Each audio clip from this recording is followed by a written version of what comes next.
What up, everybody? Good morning and happy Wednesday. Dan Kasper Show is on the air. Appreciate you tuning in, however, wherever you may be tuning in on this. A little bit of a wet start, depending on where you're checking us out from. Thank you for making us part of your start on this Wednesday morning of February 15th. Making the turn already on this weekend. Halfway there, almost getting there. What do we got on good old game plan here this morning? Last night, I was decent night for some hoops action. A little closer in some cases, but Bucks going up against the shorthanded Boston Celtics, needing overtime to get that victory, but they did get the victory, 131 to 125. Drew Holiday and OT making some clutch shots, getting the go-ahead shots as well. He finished with 40 points last night. Giannis was just one assist away from another triple-double. He finished 36, 13, and 9 assists. But got to give credit to the Celtics. I mean, how many times have we seen this? It feels like more times than we can count or remember. The whole, shorthanded, don't have a shot, going up a really good team, missing your stars. And Boston battled, man. I mean, they battled. So you got to give them credit. Got to tip the cap to them. Milwaukee had to make a comeback in the fourth. It's getting close there in OT. Kind of getting a little nervous there, but again, thanks to Drew Holiday, they got that victory. And then shout out to Stevens Point native Sam Hauser for hitting a three in regulation to force overtime for Boston there. So Sam Hauser back in Milwaukee, and well, in front of his, I'm assuming he had some family there. He played 39 minutes and finished with 15 points, 9 rebounds. He almost finished up with a double-double last night. So, but Bucks, main thing, they got that W. They picked up the victory last night. One more game against the Bulls coming up tomorrow night, and then they get some time off. They get a little bit of a breather. Well, some of them do. Giannis and Holiday will be at the All-Star game, but the rest of them maybe getting a little R&R, rest and relaxation. So, but with the win last night, kind of closing the gap there in terms of the Eastern Conference standings between Boston and Milwaukee. Milwaukee now just a half a game back from first place with that 40-17 record. Although, as Giannis said after the game last night, beating the Celtics for the top seed doesn't matter. We're playing good basketball. That's what I care about, Giannis said after the game. Now, if we finish first, good. If we finish second, great. If we finish third, better. It doesn't really matter. At the end of the day, you've got to prepare your mind that in order for you to win a championship, you've got to play hard teams. You've got to go and earn it. Nobody is going to give you a championship. You've got to go and earn it. It's not going to be easy. So, speaking of hoops, last night's Badger hoops also picking up a W against Michigan. Connor Segan. I got to ask, Connor, this freshman from Bloomington, Indiana. Didn't really know a whole lot about him, probably for a lot of Badgers fans at the beginning of the season, right? Probably didn't know a whole lot about him. But has he been in a up and down, disappointing season? I mean, the season started off with some high hopes, going up there in the rankings, top 15, close to beating Kansas in a comeback effort and in an early season tournament. And then, since they kind of really started their Big Ten portion of their schedule, been a little bit more down than up. But with this up and down and mostly down season, has Connor been the bright spot for you if you are a Badgers fan? Like, if you had to take a positive from this season so far, I mean, it's got to be like Connor Segan, right? Last night, 64-59 victory for Wisconsin at the Kohl Center. Connor leading away with 23 points. And the beginning part of his young collegiate career, you kind of saw him being a threat from the three-point line. But last night, he was getting it done driving the lane. He only made 2 3-pointers out of his so 6 points coming from threes out of his 23 total. 6 of 12 overall from the field, but he was driving the lane, getting to the hoop. So, I mean, in a bright spot, I think that's if we had to take a positive from the season so far, it's got to be Connor, I would think, right? Stephen Kral finished with a double-double, 11 points, 12 rebounds, getting big on the boards, going up against Dickinson, who, if you didn't know, he said in a podcast, was it about a couple months ago or something like that, kind of calling out Wisconsin. Not a big fan of Wisconsin. So he got he was greeted with some boos yesterday in the game, but for the most part, Stephen, especially at the beginning part of the game, holding his own against Hunter Dickinson. But Hunter finishing with the double-double, 12 points, 12 rebounds there last night. We got Tyler Wall just finishing with 6 points there. Chucky Hepburn, just 2 points. But again, Connor stepping it up. He's a freshman, so you'd think continued improvement, right? I mean, you'd think it would just get better and better. Maybe somebody that the Badgers, can kind of lean on, hope to.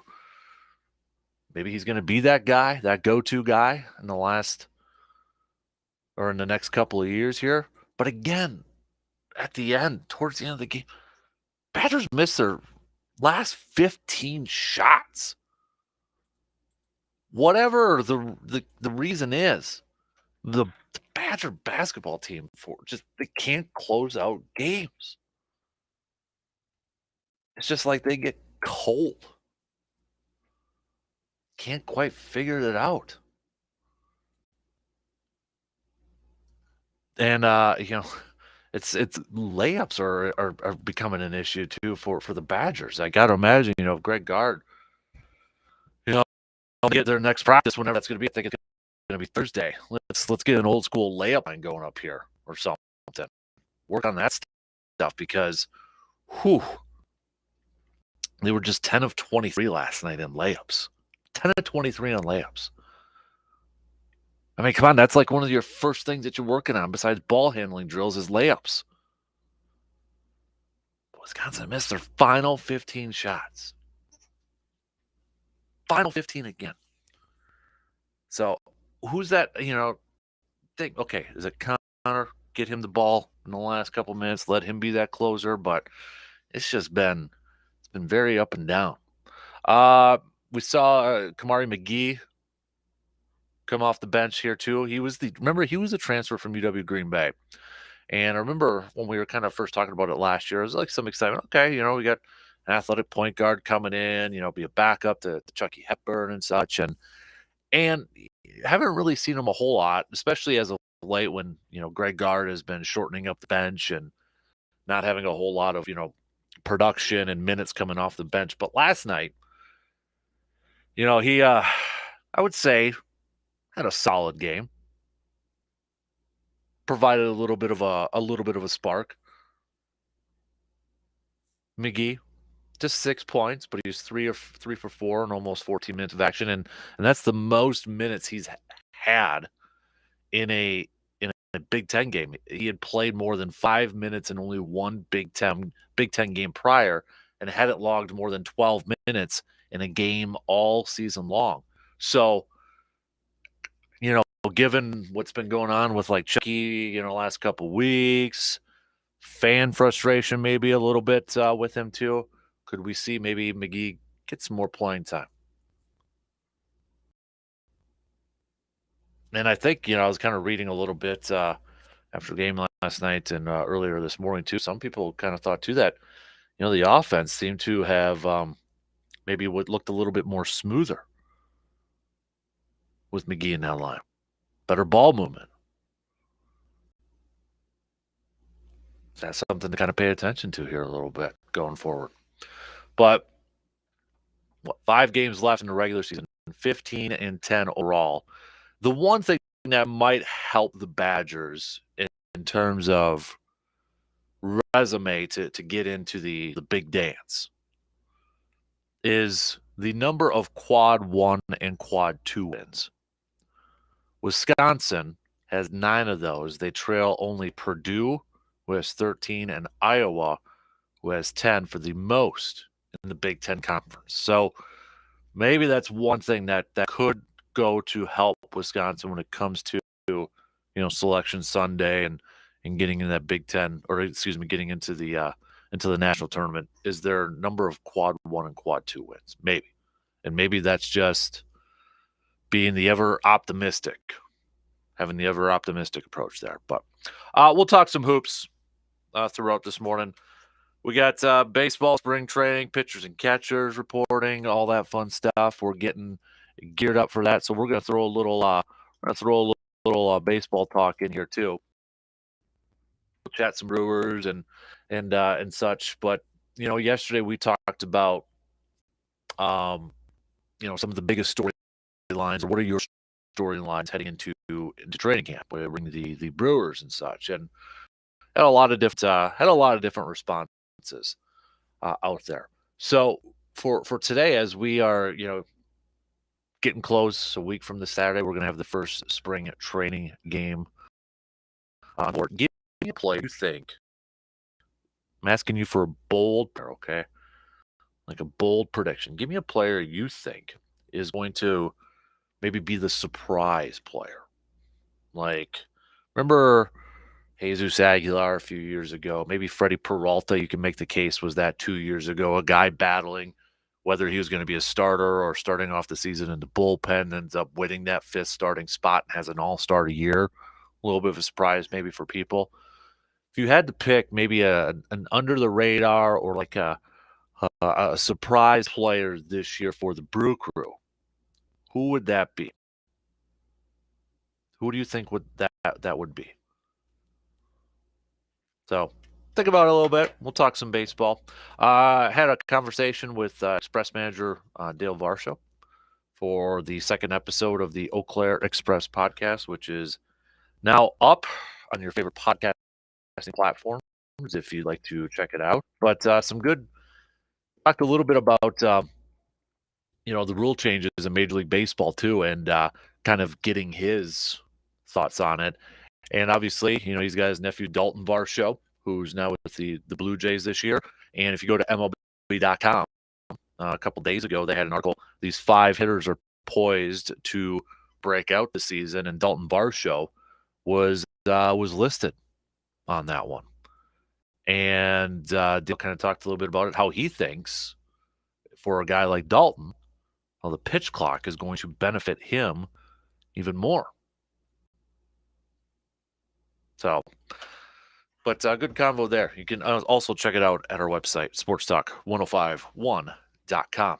Football-wise, Aaron did talk yesterday, kind of calling out a little bit with the NFL insiders of the world, Ian Rappaport and Adam Schefter, saying that, because it was the report on Super Bowl Sunday that after the Super Bowl, Aaron was going to go into darkness. Aaron said, no, he's not in darkness yet. He will be, I think, this weekend or something like that. Who cares when it is? I mean, does it really matter if it was on Monday or if it's on Saturday? I don't care. Just go in there and figure out your decision. But so that was kind of a theme from his appearance with his buddy Pat McAfee's show yesterday. But he did end he did say that whatever happens, he wants to continue his combos with the Pat McAfee show. But I also comment there towards the end, because like I said yesterday, whatever, there's going to be a quote, there's going to be a comment that comes out, and people kind of run with it here a little bit. But the one thing he did say, talking about Green Bay, 18 years, man, that's always going to be home. Don't know if that means anything or not, but because Pat was kind of throwing out different teams and all that sort of stuff. And Aaron said, 18 years, man, that's always going to be home, talking about Green Bay. Again, don't know if that means anything. I doubt it does. He's just giving a shout. But again, that was the quote that everybody threw out there. So that's about it. That's the only thing I really took away from yesterday's thing. So we're gonna do a little bit of a showdown as well as we're starting to wrap up the first round of our bracket challenge there. We've got stock reports, whose stock is rising, whose stock is falling. We'll do a little sports vigilante next hour too. So we got all that. Let me know whose stock is rising and falling in your opinion. You can hit me up with a text on the Shoe Doctors bullpen line, 715-830-1912. Or find me on Twitter at DANKASPER, Facebook.com/Kasper Sports. Also got the video stream, which is up and rolling too. So let's get things rolling on that opening drive here. We're going to kick it off talking a little hoops. Bucks picking up an OT win last night against the Celtics to extend their winning streak to 11 games. One more game before the All-Star break coming up this weekend. Badger hoops picking up that W. Would you say that Connor Segan is maybe the only bright spot, or if you had to pick a positive from this season so far for this Badger hoops team, it's Connor. Do you think he can be that guy, that go-to guy, that number one option for this Badger hoops team for the next couple of years? And would you have a problem with him being the go-to guy right now in these last few games, even though he's a freshman? We all thought maybe it was going to be Tyler Wall, but in steps Connor. 23 points last night, showing off more of his offensive range than just three-pointers. So let's hit it up. We'll take that first break. And then coming up in a few minutes, we'll get things rolling here. We'll talk a little hoops to open up things. Hey, we'll keep that Rogers pool going too, all right? You want a date? Let me know what date you want.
Coming up March 17th, we've got the Wisconsin Sports Show Spring Edition. March 17th, March 18th, March 19th, Chippewa Valley Expo Center. You can head to our website at sportstalk1051.com if you want some tickets. If you want to enter to win some tickets, just click on the Enter and Win tab up there. You'll see it. See if you can win some. We'll be checking it out with the kiddo there too. You can also visit wisportshow.com. See a list of some featured speakers and other information over there too. Otherwise, tickets are $7 for 12 and older. Anybody 11 and under, you're getting in for free.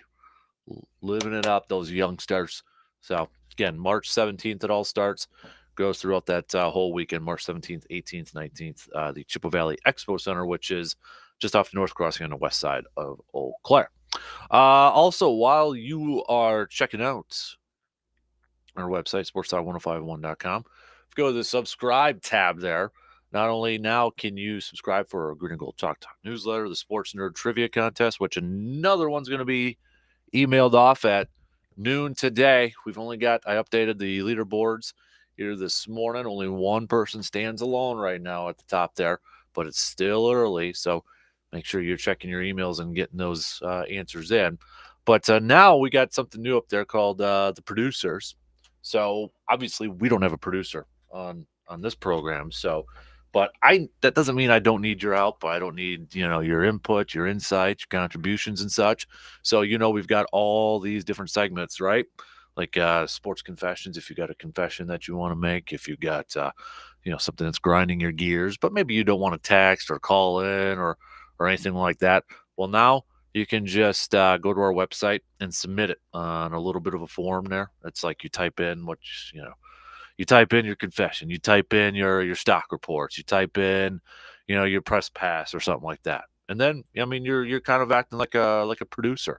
If you got Twitter, you can put it in your Twitter bio for all I care. You can say you're a producer or something like that. But again, it's at, if you want some more info and such, sportstalk1051.com. Click on that subscribe tab, and it's on the bottom there. Did that late last night. So, all right, let's get things rolling here. Let's talk some hoops to open up things right now.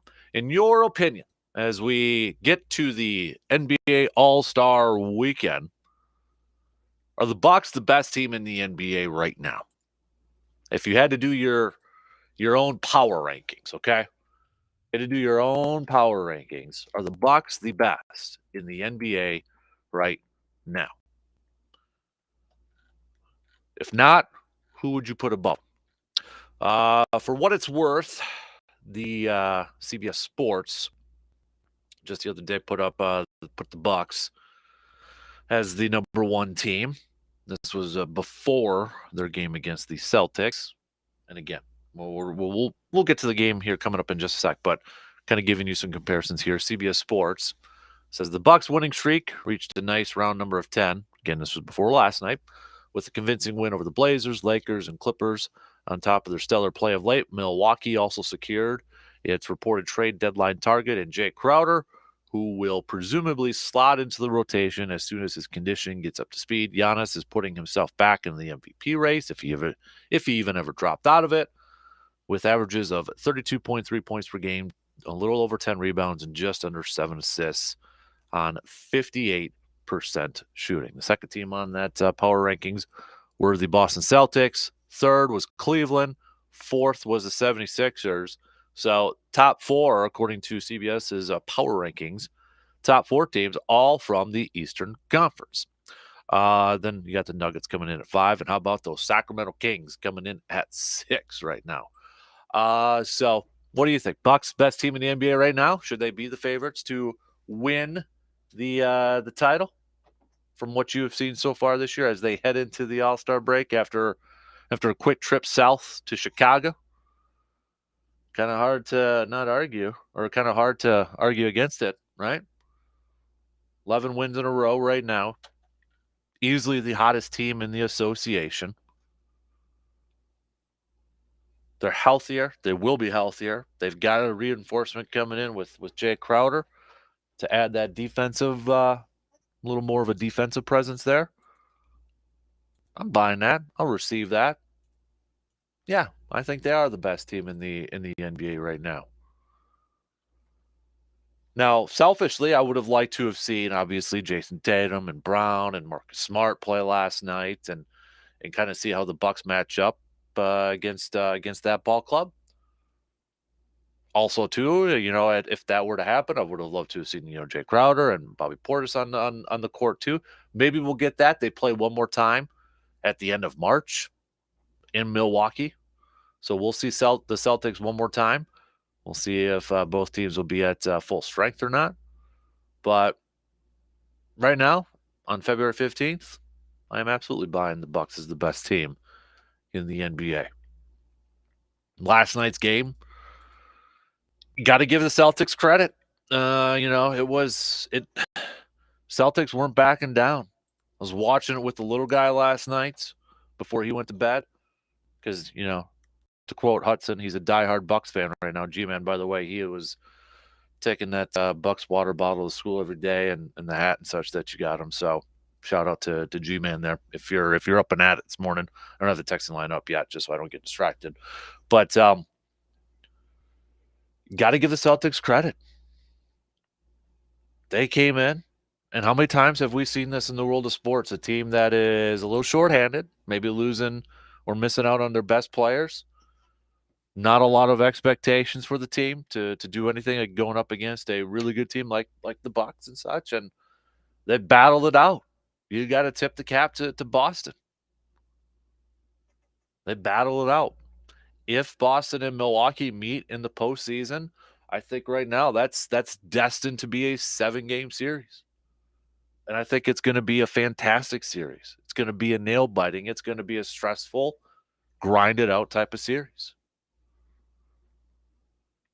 And maybe did Milwaukee kind of take Boston for granted a little bit, leading into that game, thinking, hey, they don't got those guys. They don't got their stars. We're playing at home where we've been pretty darn good so far this year. We got this game.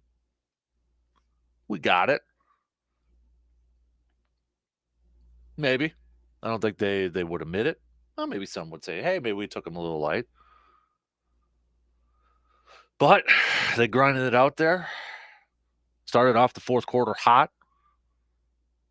Then it took a Sam Hauser 3 to force overtime. Then Boston kind of running it with overtime. And then Drew Holiday said, enough's enough. I got this. Made some clutch shots, and the Bucks get the W for their 11th win in a row. I did find it funny that there was, because I was posting some stuff on Twitter last night while watching the game, and had a couple, I think, non-Bucks fans. I don't know who they are or where they're from, but saying this is the perfect example of why sports is scripted and rigged. Like, geez, we're doing that thing. Come on.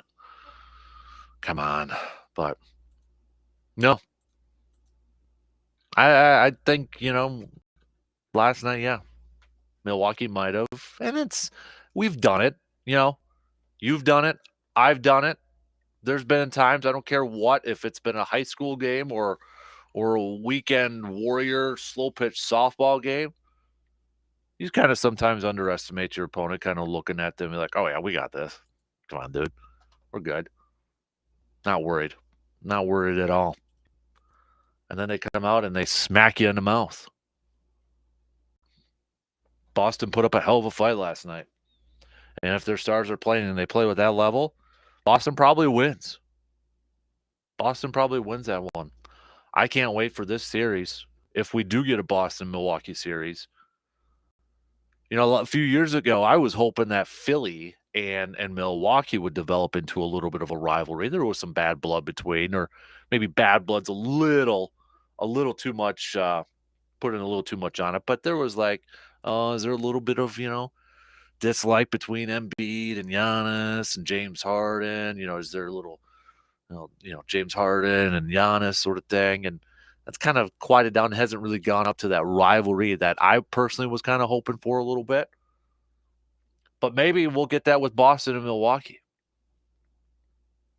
A respectful, competitive, grinded out type of postseason rivalry between these two ball clubs. Last year's postseason went 7. It was a tough series. Bucks didn't have Middleton. Boston goes to the NBA Finals. The year prior, Milwaukee had won it. Sure seems like these two teams are destined to face each other again and perhaps represent the Eastern Conference in the NBA championship. Maybe this is the rivalry that we're going to see coming out of the Eastern Conference. That's one thing I'd like to see a little bit more. Like, who do you think is the best?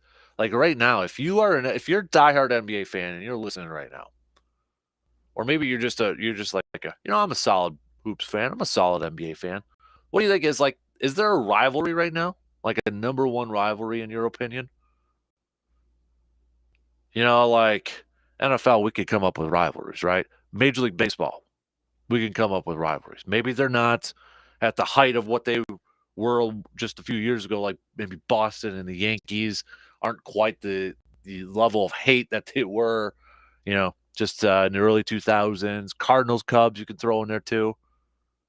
Dodgers, Giants. But in the NBA, who do you think right now is that rivalry matchup? And is there one right now? I mean, yeah, you got the history. I mean, but like, it's Chicago and Detroit. I wouldn't say that's a rivalry right now. I mean, New York and Chicago. Is it more? Do you think in the NBA it's more based off right now, like 80s, 90s, 70s, 80s, 90s? You had rivalries among teams, right? Do you think right now in the NBA it's mostly rivalries among players? Like, even though it's a team sport, it's more the rivalry is based more on player versus player. I think you can make the case for that. That it's not necessarily team rivalries in the NBA like it used to be, but maybe it's those player rivalries. Like, I mean, you could have a couple years ago the whole Russell Westbrook KD thing when KD was with Golden State and such, but now it's like Russell Westbrook has fallen down, and now KD's with Phoenix and such. LeBron versus everybody else who doesn't like LeBron. I think you can make that case there that the NBA is maybe a little bit more individual in terms of those rivalries. Before we have to take another break here, moving to some college hoops here, as we talked a little bit about. Do you think Connor Essegian is the dude? Should he be the go-to man? That guy that you want the ball in his hands at the end of the game.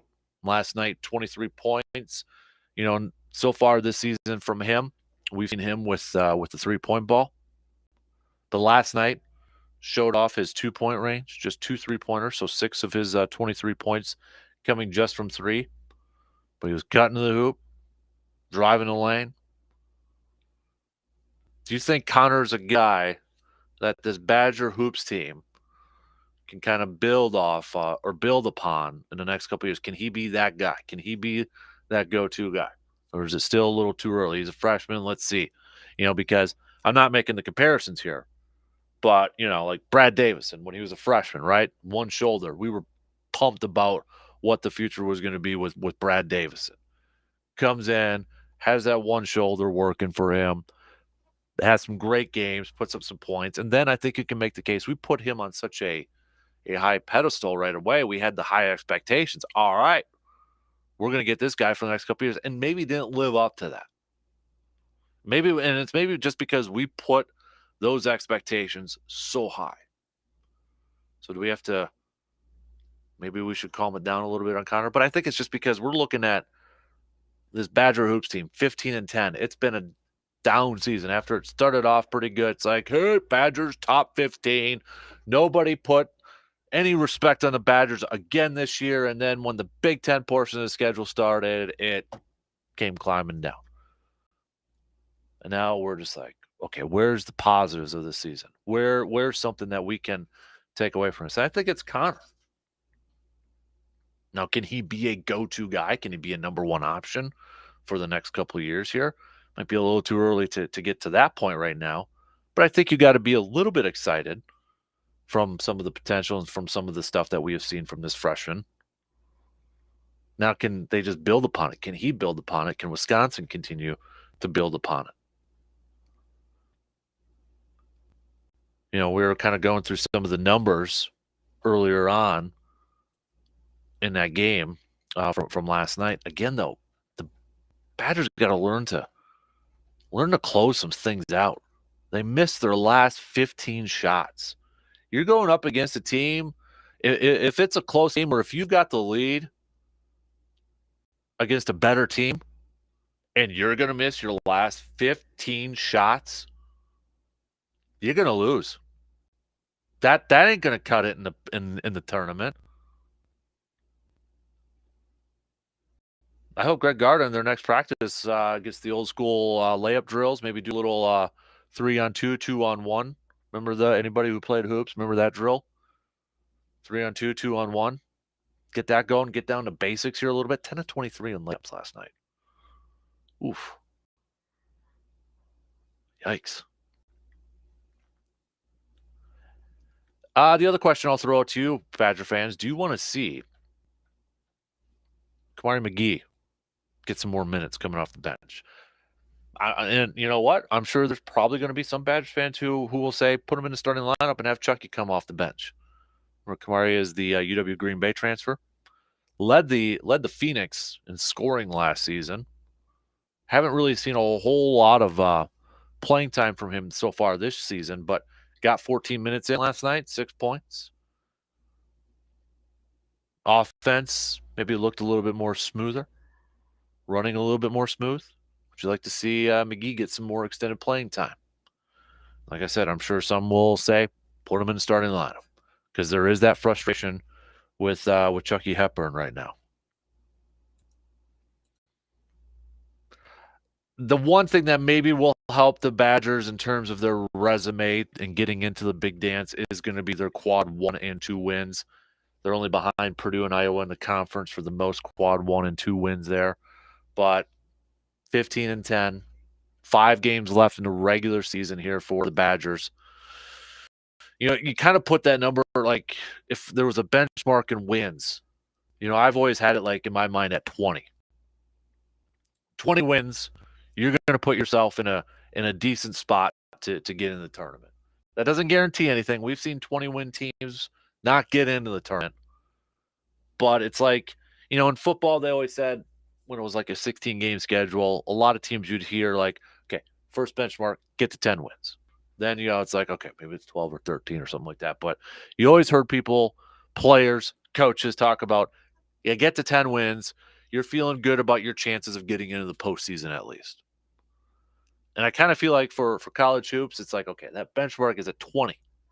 Get to 20. And that doesn't mean if you don't get 20, you're not going to get in. But it's like, okay, you're feeling maybe a little bit good, a little bit better about your chances of getting into the big dance, into that tournament.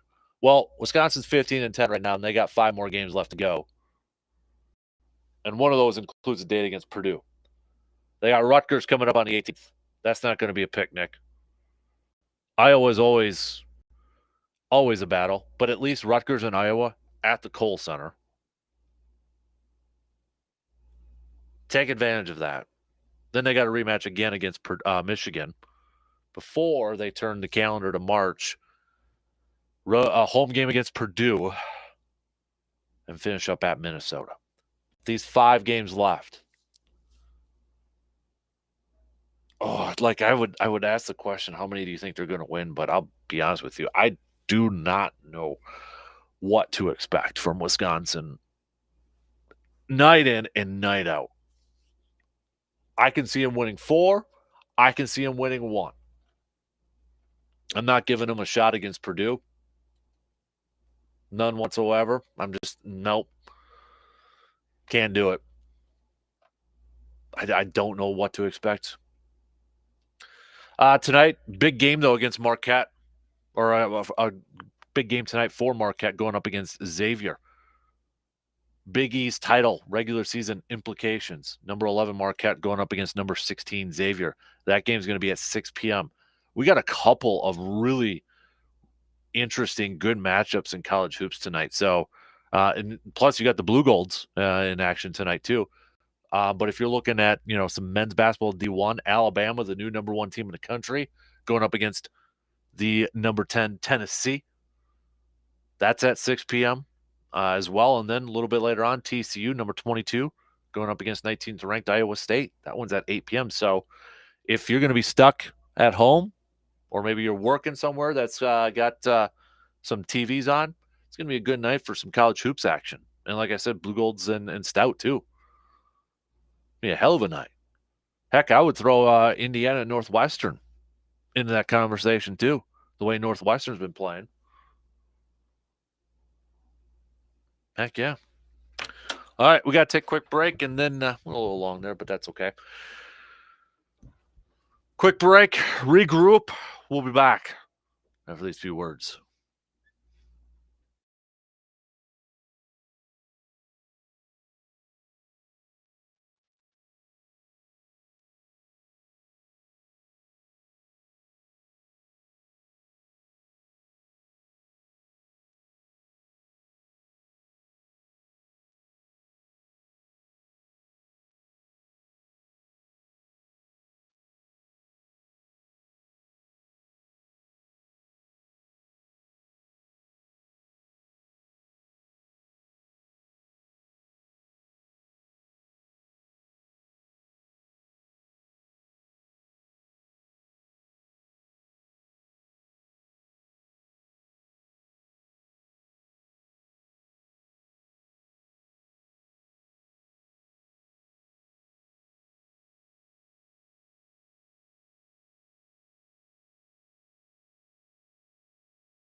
All right, just a few minutes left till the top of the hour here.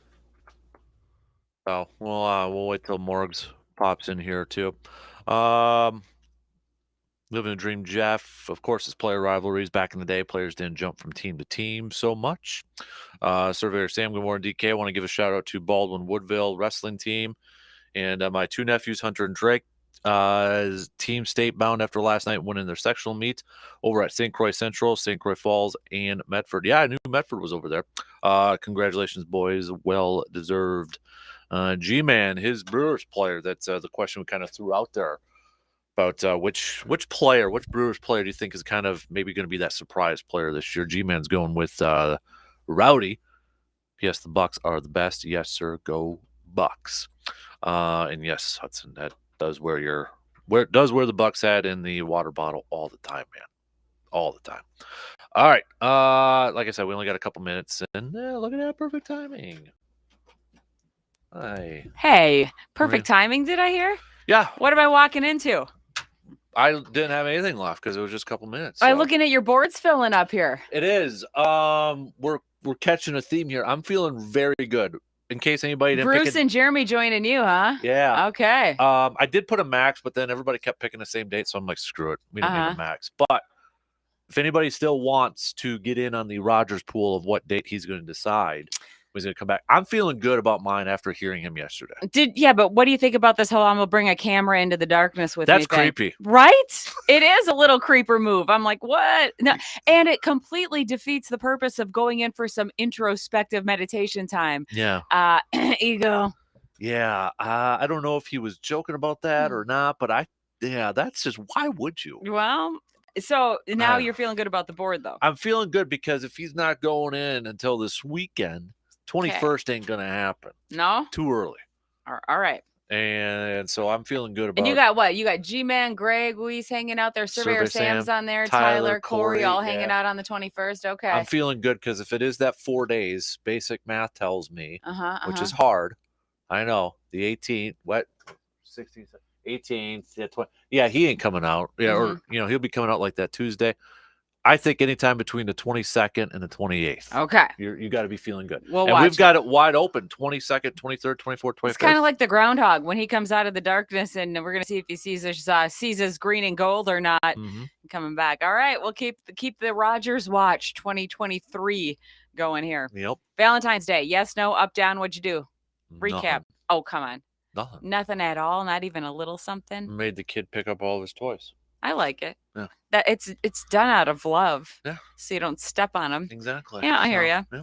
Wednesday wildcard time, which means we get to shuffle the deck. We're going to have Kasper pull out a random question and answer it for us in front of the class with no prep. Who is the last player that disappointed you?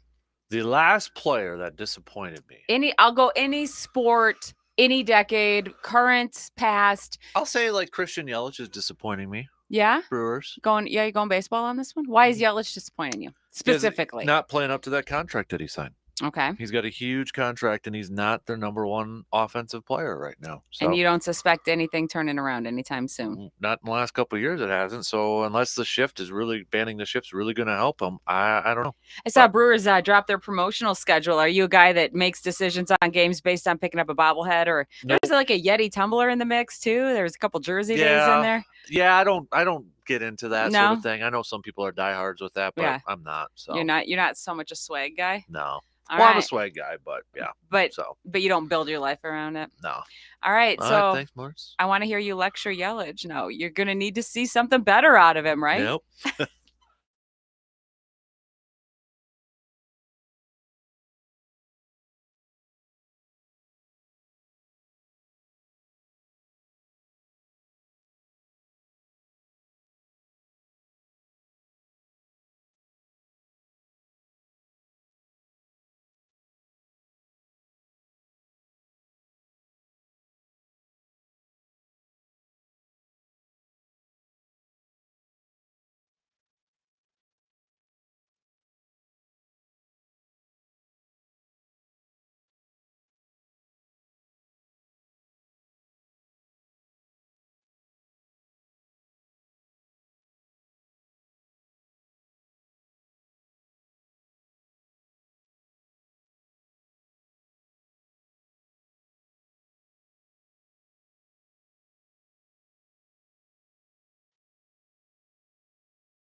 All right, second hour kicking off on this Wednesday morning of February 15th. Appreciate y'all tuning in, however, wherever you may be checking us out from. Coming up this hour, we're going to do a little sports vigilante. We'll tell you what that topic's going to be here coming up in just a couple of minutes. We got stock reports that'll be due at about 7:45. 7 stock is up and whose stock is down. Another edition of Showdown as we are creeping towards. We've only got 3 more matchups in the first round here. But today's is going to be 1967 versus 1968. So you have maybe potentially a little bit of an overlap in terms of like sports regular season, but then, championship will be in next year, that sort of thing. In case you're wondering, the other years remaining next time will be 1993 versus 2003, and then 2001 versus 2010. But for today, it's going to be 67 versus 68, throwing it back there just a little bit. We'll get back to some more Bucks and Badger hoops chat as we covered that in the first hour. We'll talk some baseball as well with pitchers and catchers reporting. And next Saturday already, the first spring training game for the Brew Crew, which you will be able to hear on Sports Talk 105.1, at 105.1 FM and 790 AM. Let's kick off this hour doing some sports nuggets of the day brought to you by Ansay Associates. We've got Edith Houghton at the age of 33, 1946, was signed as a baseball scout by the Philadelphia Phillies, becoming the first female scout in the major leagues. We got 1962, CBS bought the exclusive rights to college football games from the National Collegiate Athletic Association, the NCAA, for a figure of $10,200,000.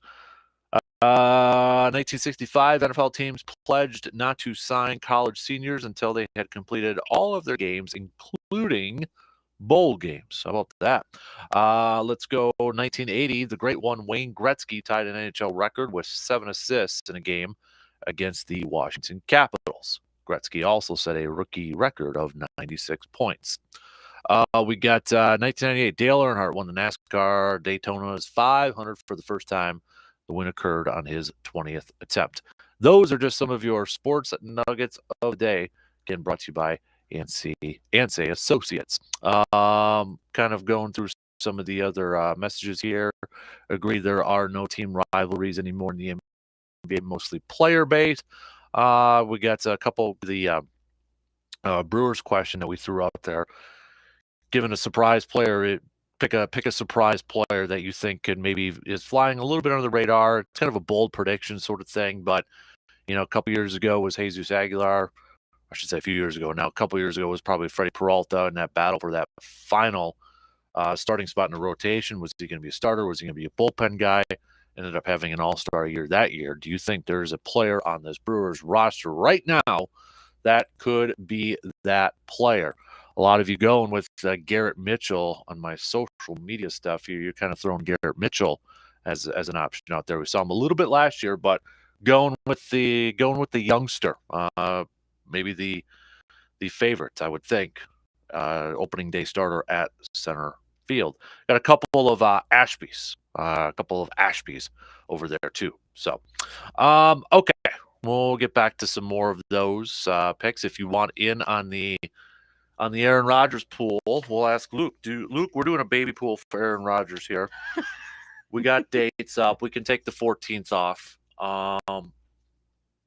We're picking the date of when he's going to make his announcement, or that we know his plan. Do you want to get in on this? Sure thing. All right.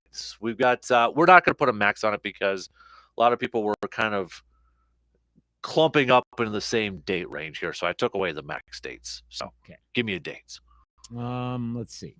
So is he in? No, he was very adamant yesterday on Pat's show. He's not in darkness. It will be, I think he said this weekend. Okay. Because even I think Pat said Thursday, and Aaron's like, it's not Thursday. I don't know why this is a big deal, what date and why he took offense to it, but whatever. I mean, he said it's going to be right after the Super Bowl. So, of course, now we're like, whoa, wait, why aren't you in there? So now we need to know. Mm-hmm. I know you heard the thing about maybe bringing a camera in there. Yeah. I think it would be funny if next week he did the Pat McAfee show while in there's just like a black rectangle. Yeah. He's talking, but you see absolutely nothing. All right, so yeah, if he's going in, then yeah, I heard all that clumping around the 21st. It's not going to be that. It's not going to be a revelatory moment. No, I think if he's going in this weekend, then you do the 4 days. I'm feeling, I feel like the 21st. That's too soon. That's too soon. I will say. So also got to tie this around a Pat McAfee show appearance too. I think. That's what everybody's kind of going, and that's kind of where I went with my pick. But what was your pick? I went with the 28th. I was leaning that too. Yeah. I think it's going to be before that, though. I think it's going to be something where he's going to leak it to Pat, and then like maybe a couple days later he's on a show or something.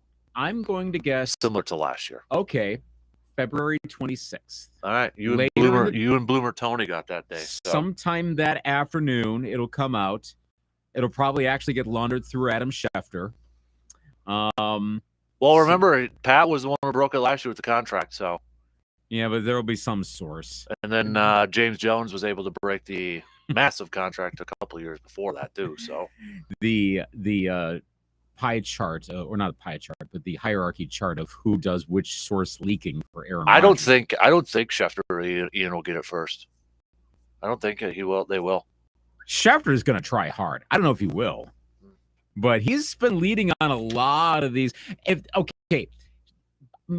amend that. Schefter may break the team that gets him if he's going to another team. Like he may be the one to break that the Jets are likely to sign or something like that. But yeah, I'm going to say it's sometime in the afternoon of February 26th. We get the word. We get to spend all day on the 27th talking about it. Content.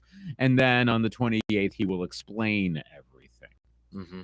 So you're going to go 26. 26. Nobody's got 22nd, 23rd, 24th, or 25th. Everybody's either 21st, 26th, 27th, or 28th. I was kind of leaning 23rd, 24th, but that McAfee thing makes me think the 26th now. Mm-hmm. And, I mean, he's been on other days besides Tuesday. If we remember the whole COVID thing where I had a message from Peter King. Like, what was that all about? And I was sitting in a dang tree stand on a Friday when that was all going down. Yeah. So, yeah, I could see it being like the 23rd, 24th though. Mm-hmm. Like, but it won't be the 21st. I'm really trying to get more people to sign up right now on some other dates here. So I could just walk around the building later on today. I'm sure there's some people that have like. I'm giving away a prize package for this thing too. So. Oh, that's right. Employees of Midwest Family Eau Claire are ineligible to win. So yeah, you can't just. Well, I'll give you something else. Oh, okay. Probably a high five. Nice. Yeah. It's free too. Yeah. Is there any part of you that will be like glad when we don't have the latest Pat McAfee, Aaron Rodgers? Nothing against Pat McAfee, but we don't have the latest Pat McAfee, Aaron Rodgers comments that needs to be discussed as part of the sports discourse. That it just be like, are we done with this now? Or are we just back to Packer football? Well, that hit me yesterday when I saw the latest one. I'm just like, what? I'll be glad when this is over. Oh yeah, man. Oh, I am sick of it. Yep. Yeah. For you, really quick, not to interrupt, but we're getting a lot of dates texted. I need a name though too, so make sure you put a name out there so I know who the heck to put down. Unless you could write a phone number up there, but then we're going to mention your phone number, and then people are going to start texting you like, "Hey, you're wrong." Right. You want people to text you? I think I just what did I just do? I plugged some stuff. I'm trying to get healthy and stand instead of sit all the time, so I'm kind of going nuts here. But then we can't hear you on the radio. Right. So I unplugged some stuff there. My apologies. Health or fame? It's really that. Yeah, that's true. I'll go health any day of the week. Okay. No. Going back to your question, am I getting tired of this? Is that what you were saying? Yeah, of the constant, the weekly Aaron Rodgers went on the Pat McAfee show, and what did he say? Yeah, like I said it yesterday because we knew he was going to be on. I said, get ready for some random quote just to be run with, and of course that we had a couple from yesterday, but they were like nothing. Well, They were that's like he called out Schefter and Ian Rappaport. Everybody ran with that. And I'm like, why are we making a big deal of the dates of when he's going into darkness, for crying out loud? You know what I mean? Like, why does that even matter? Who cares when he goes in there? So when he goes, let's presume that he's going to go to another team. I think I'd say that's I'm kind of switching mine now. The date, or that he's going to another team? Going to another team. You think he's going, what was your original? I forget. I thought he was going to be traded. You think he's going to stay? I think he's going to be back in Green Bay. Really? Yep. Okay. I'm still at like 80% he's going somewhere. I'm like 51%. I'm going to teeter back and forth. I'm like the Badgers. I'm a bubble team right now. You're just not going to like do anything for about 10 minutes. Yeah. Yep. Last night reference for those who don't know. But if he goes to, say, the Jets or the Raiders, how much are we in Wisconsin going to care going forward about that? How much are we going to care if he goes to the Raiders? Raiders or Jets, or I mean, I guess there's the Devontae Adams aspect. I don't think it'll be. I think it'll be slightly different than when Favre played for the Jets, because people were still like Favre fans. Like I bought a Favre Jets jersey. Yeah. I think there will be a majority of like, okay, cool, see you later, but they won't buy a Rodgers, Raiders, or Jets jersey like they did with Favre. You know what I mean? Like, you know what I'm getting at a little bit? Like I'll be honest with you, like I'm a big Rodgers fan. Anybody doesn't know, I'm a big Rodgers fan, okay? But I'm at the point too where I kind of want to see maybe something different. You know, like I was watching that Super Bowl and I was seeing Patrick Mahomes and Jalen Hurts doing some things with their legs. And I was reminded of a younger Aaron Rodgers doing some things with his legs. Who's a quarterback that is a little bit younger and can do some things with his legs? And be Jordan Love.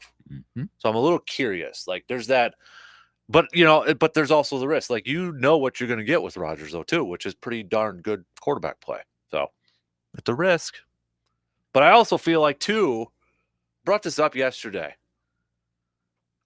You know, you look at that Chiefs offense and how creative it is. It's like a fun-looking thing. I mean, I think Patrick Mahomes said yesterday, one of their plays, obviously everybody's running with the corn dog one that Andy Reid told Peter King about. Patrick Mahomes said there was another play they called Pokemon. I think it was the one that was like the circle thing. Yes. So that's the one where like I'll tell my wife like, hey, they just did that play again, because I showed her the highlight back during the Raiders game. Like, I mean, that's a thing. That's fun football we haven't seen. And then, you know, the whole, you know, fake jet sweep sort of thing. You know, Patrick Mahomes plays in that, but I think it's a legit question to ask. Would Aaron Rodgers be willing to play in an offense like that? You know what I mean? Like he's so like, I want to do this. I don't want motion. I want to be able to do this.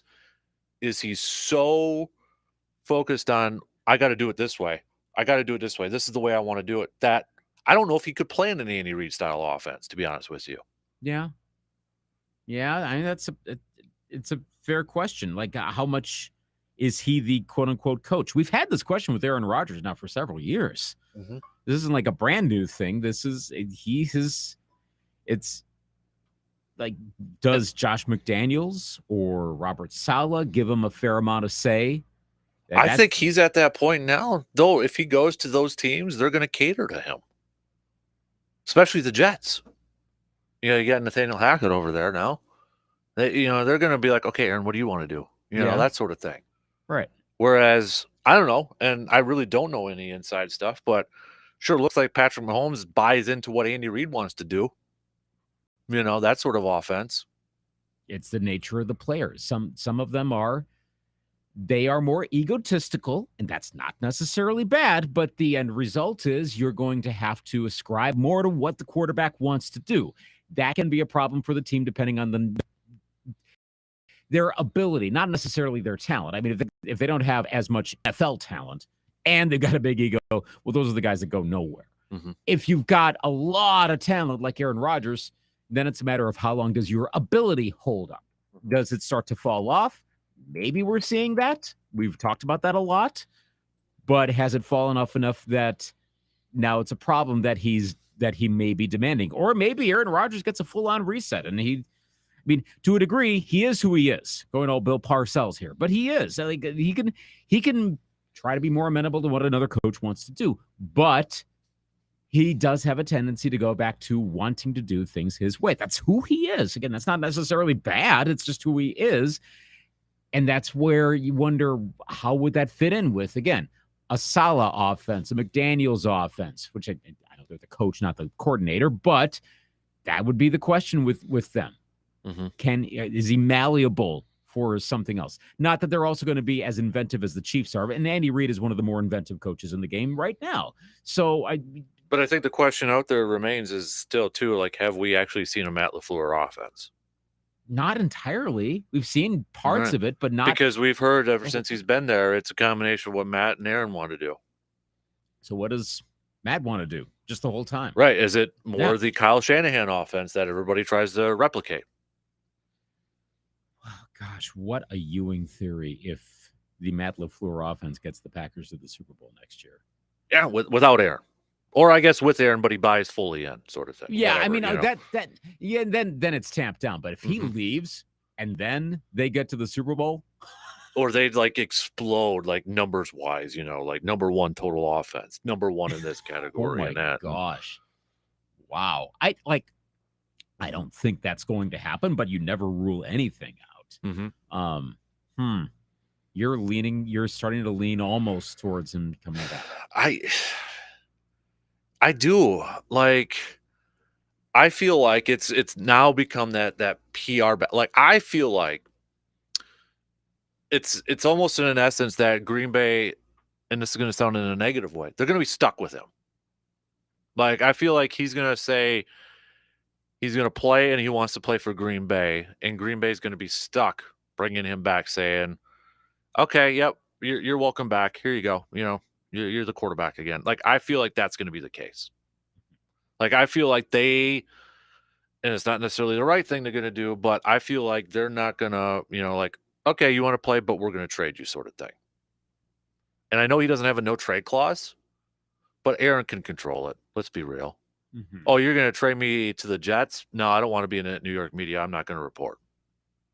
That thing. Yeah. So I almost feel like they're going to be stuck with him. So, because I feel like he wants to play in Green Bay if he plays. Like, the more I was thinking about it, when he kept saying it's got to be a, two-way thing, I take it more so that he wants to play in Green Bay. He doesn't know if Green Bay wants him to play. Green Bay may have they may be like 50-50, but I think ultimately they're going to be like, cautiously welcome him back and that sort of thing. That seems like a sucky place to be for a team. You're like, I guess we have to bring you back. Yeah. Typically, it's the other way around. It's whatever the team wants to do. Oh, wow. I mean, would that be how excited would you be for next year's Packers if that is the actual scenario, that he wants back, he won't go anywhere else, he's not retiring, and the Packers really can't? I mean, I again, there's that, well, getting into cap machinations and all of that, but then he ends up coming back. How excited are you for the 2023 Packers under that scenario? If he is back, then they better start moving some money around and really mortgage their future more, because you got to go for it then again. Oh boy, that's not a guarantee to work by any means, but I don't know. Like, that doesn't sound great. I mean, like I said at the beginning, I'm fine with either one. If it's Aaron, if it's Jordan, it don't matter. It's team over player for me. So. Yeah. And I mean, they'd still be competitive, of course. But, boy, that's sounding... Considering the other options in the NFC right now, like, again, Philly's going to be good, I think. I don't know if they're going to be, 13-4, 14-3, good. No. But they'll be good next year. And you know how everything goes back and forth. Are the Packers going to be a better team with, like, record-wise? Do they go further with Aaron Rodgers or Jordan Love next year? That's the whole point of football. You play to win the game. So, are they winning more games? Are they having a better shot at the Super Bowl with Jordan Love or Aaron Rodgers? I mean, I'll take what's the most known commodity and probably say still Aaron. Just to the hesitation says a lot, though. But I think a lot, though, too, will depend on, not to really deep dive into this, is defensive performance too. So I don't know if I Yes. buy Connor Orr's. I don't know if you saw his Sports Illustrated prediction for each team. I didn't. Packers will be the number one total defense next year.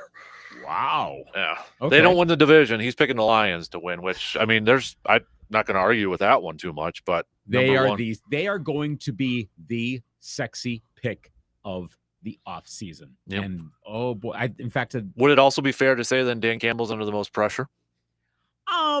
Like he was talked about being fired already during the season last year. I think he's going to be under, like, he's not going to be under the most in danger pressure unless the Lions collapse. I'm talking like 4-win Lion team. Because I think you'll hear some Lions fans wanting their offensive coordinator Ben Johnson to be the new head coach, if kind of like the Leslie Frazier, Brad Childress thing in Minnesota. That could happen. I think I think, again, I don't know enough Lions fans to know, but I'm guessing that he's becoming kind of a folk hero type, so that's going to make it tougher for him to be pushed out fast. Brad Childress wasn't a folk hero type in Minnesota with the headless ear set sort of thing around the back of the head and trying to be all hip in that. People dressing up like Brad Childress all through the Metrodome, all that stuff.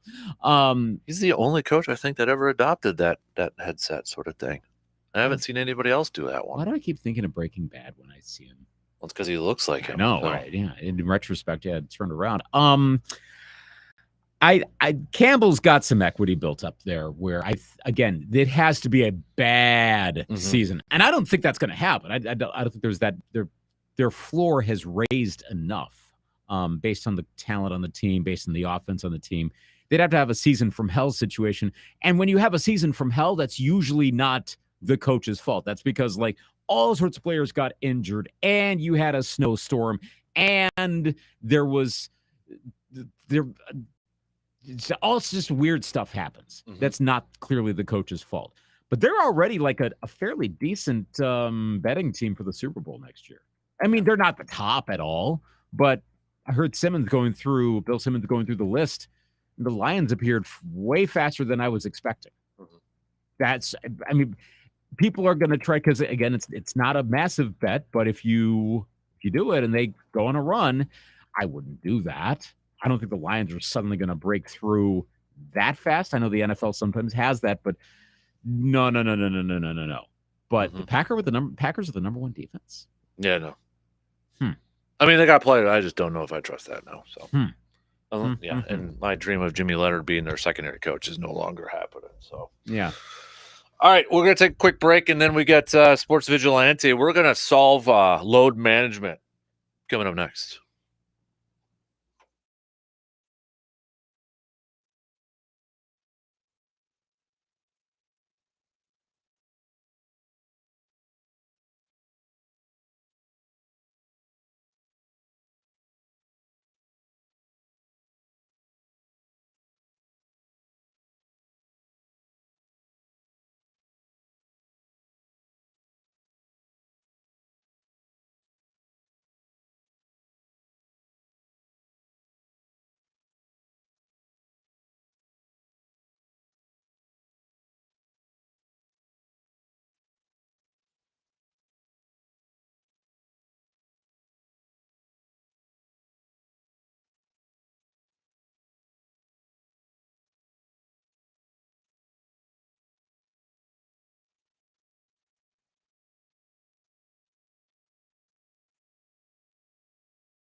one of the biggest problems in all of the NBA has been load management. That phrase likes to hear, load management. And now, according to the Athletic, I don't know if you saw this, Luke here, the NBA and the Players Association, as part of CBA negotiations, have discussed tying the league's postseason awards to how many games players appear in during the season to try to solve the issue of star player availability. So the mystery, the issue that we're trying to figure out is load management, which means it's now time to call in sports vigilantes. By the way, Michael Keaton, Batman trailer with the Flash, having this song in the background. Mm-hmm.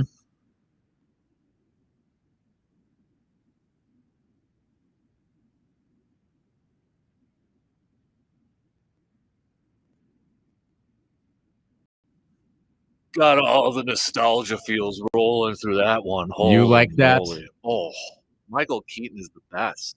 I want to have a beer with that guy. That dude is, come on. And then they got the old, the original Batmobile in there, and this Stewart. Oh yeah, sign me up. I'm going to that movie when it comes out. Yeah, I haven't been to the theater in a while, but I'm going to that one. Absolutely. I don't care if Michael Keaton's in it for 5 minutes.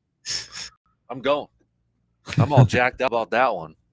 Yes, can't wait. You are, okay. I should have figured you'd be most excited about that one. Pumped. All right, so do you like what if the Athletic is reporting what is true? Which I mean, I think there's something to it. Obviously, if they're throwing it out there, but should the NBA and the Players Association have a thing where their awards are going to be tied to how many games players appear in during the season? Do you think that will help combat the whole load management issue? I think to an extent it will. What I don't know is how much do the players value those awards. I would think if the NBA is talking to the Players Association and this is up for discussion, that someone somewhere, probably within the Players Association, knows that it is that big of a deal, that would help address it. But there may not be anything other than shortening the regular season, which owners don't want to do because that was gate receipts, fewer concessions, et cetera, less money for the owners. They're not going to do that. I think it probably will happen anyway, but they don't want to do that, I should say. Outside of reducing the number of back-to-backs, where players just don't necessarily want to sit out more frequently, I don't know. But I think it will broadly help. But what's the absolute solution that changes this? This doesn't seem to be the sort of thing where you can stop load management, period. It's something that's gradually crept up to the point where I was looking to see how much load management was trending, and I came across a tweet from Judd Zulgad from Score North over in the Twin Cities. It used to be with the Star Tribune, I think, for a while. But he's one of the main radio folks over there. This is from February 5th when the Wolves played the Nuggets, and he showed a picture of the Denver starting lineup. Michael Porter Jr., Vlatko Koncar, I'm not quite sure, DeAndre Jordan, Christian Braun, and Bruce Brown. Not playing, Nikola Jokic, Jamal Murray, Kentavious Caldwell-Pope, Colin Gillespie, Aaron Gordon, all out. Now, there were a good number of the Celtics lineup from last night. Yeah, I know. I did there was part of me that's like, oh yeah, here we go, Celtics, Bucks, preview of they're not playing? Oh. Still a good game. I mean, it ended up being very entertaining. I will also say that does make me we in Wisconsin should be more excited about that win last night under a normal circumstance.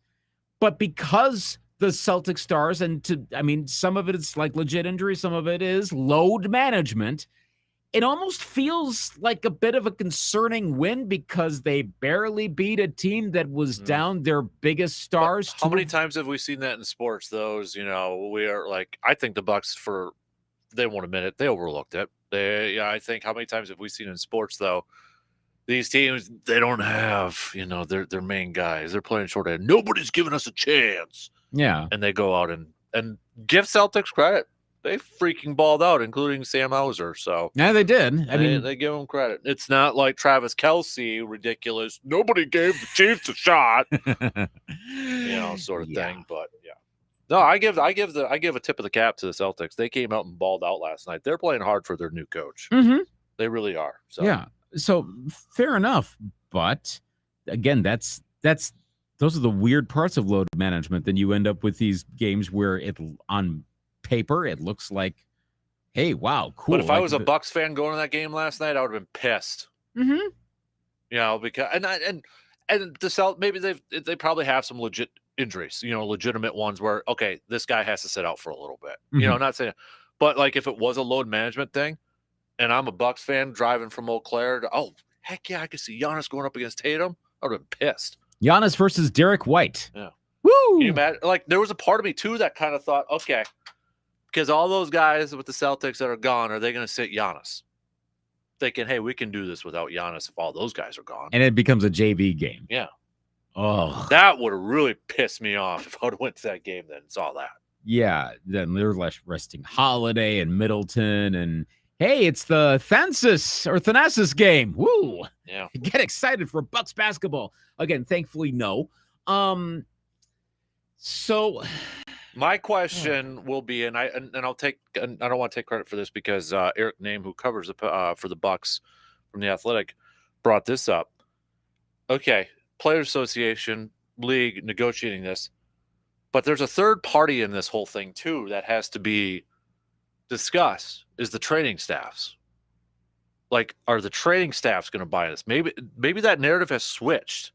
And I'm going to ask this with Dr. Crow on Friday. But, with the whole, like, can training staffs, do they have this different mindset, like more rest, more load management? Maybe it's a training staff thing where, okay, players are talking about this with the league, but training staffs are going to be the ones that might step in, like, no, this guy's not playing. He needs to take a rest sort of thing. Is that mindset different than what it was back in the day, like Jordan playing 82 games, and like I'm old school. I love hearing when Jordan had the mindset, I'm playing because that might be that only time that kid in the stadium sees me get to play or gets to see me play. Like I love that mindset. Mm-hmm. But I also think we're kind of forgetting there's that third party in this. It's the athletic trainers, it's a training staff that might have a different approach than what they did 25 years ago. Is that the right thing too? Right. I mean, again, what is the purpose of playing these games? To win the championship. And yeah, we miss high-profile players. If you're going to a mid-February game, you miss high-profile players. If you're watching on TNT, okay. But did that mean, well, this is really more for the Celtics. Does this mean that the Celtics are that much more likely to win a championship? If you told a Celtics fan because of what happened last night, the Celtics have like I'm not going to say a 1.6% better chance. I mean, okay, fine. But if you told them, yeah, you got like a 30% better chance now because of last night, that went up that much, I think most Celtics fans will take that. Mm-hmm. I mean, and if the players are listening or the teams are listening to their trainers, if that's what the trainers are saying, it's probably the right thing to do. Load management is a problem for fans. It's not necessarily a problem for the team. We've hit a problem there. But it's a problem, obviously, that the NBA is noticing too. Also, like and TV networks. Yeah, and they're you think they want to air a game that doesn't have Giannis in the starting lineup because he's taking an off day? Right. Well, and how far do you go with should there be flex scheduling? I don't think you could, just because there's so many things to move around in a lot of those arenas. You're talking like announcers, you're like, oh, so we got to have a local announcer then, that sort of thing. They've already got, what I saw Lisa Byington was doing a national game, I think the other day. So suddenly that was like her first one. So like she's getting a bigger role here. But nope, sorry, come on, come back. You got to go do this. Because a lot of these times you won't know until the day of or day before. Right. It's not like the NFL where you got a week to prepare for flex scheduling or, maybe a couple days now if they do the Thursday flex scheduling. So. I think the answer is the overall scheduling and get away from back-to-backs. I think the award thing will help. I think it's going to be a combination of things in consultation with the trainers, because that, again, to make sure that the players are getting actual rest. I don't think it's that players are just like, yeah, I just want to hang out and get my swag on and just look cool. Okay, Ben Simmons maybe. But other than that, no. Sorry, but it does seem that way. Boy. Turn my swag on. Not intending that, but thank you. Yeah. I think in most cases they're I mean, I think maybe the nature of the game. So should they start the season earlier in October so they can space everything out and still start the playoffs on the same time frame? Maybe go the other way. Start the season in October. Into the summer? How much is going on in July? We talk about July being dead time. I know there's baseball, yes, but how much is actually happening through the bulk of July? Not a lot. So then if you go further into July, you'll have a shorter off season. Yes, but you have more stars playing more often. What about when you get into Summer Olympics?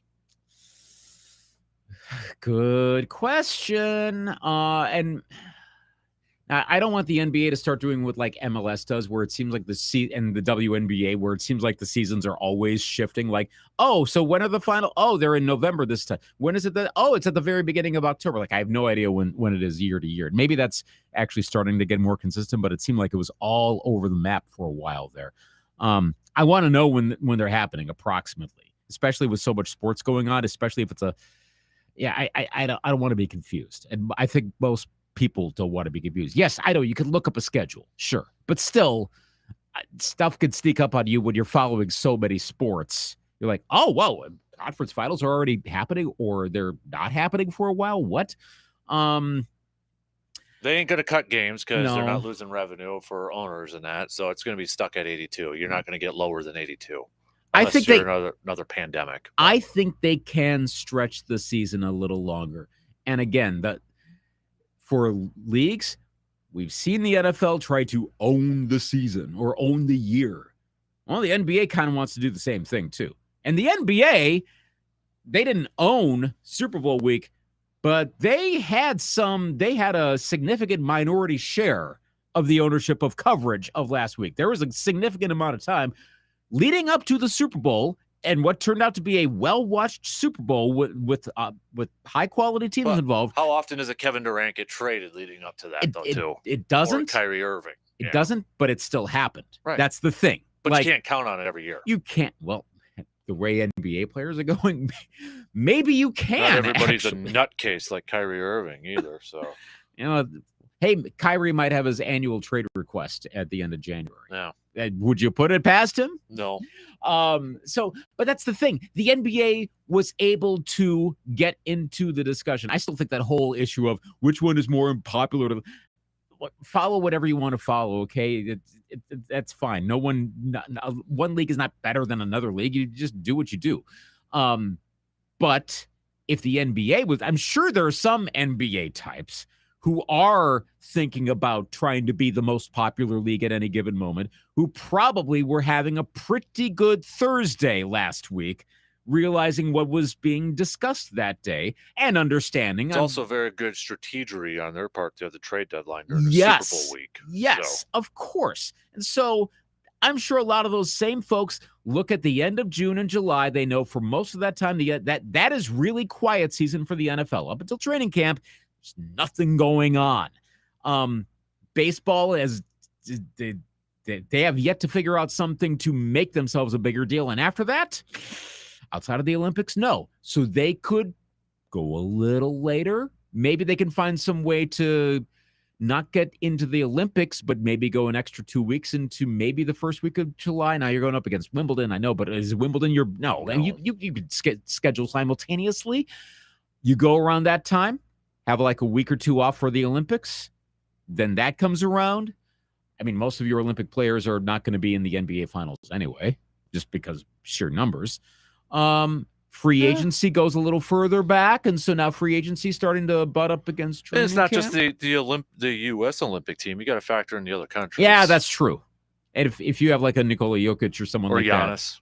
Yeah. You know, I mean, not that Greece is necessarily on an No. Olympic gold medal run, but Greece also probably is like, well, can we at least be somewhat he competitive? plays for their national team, so yeah, Mhm.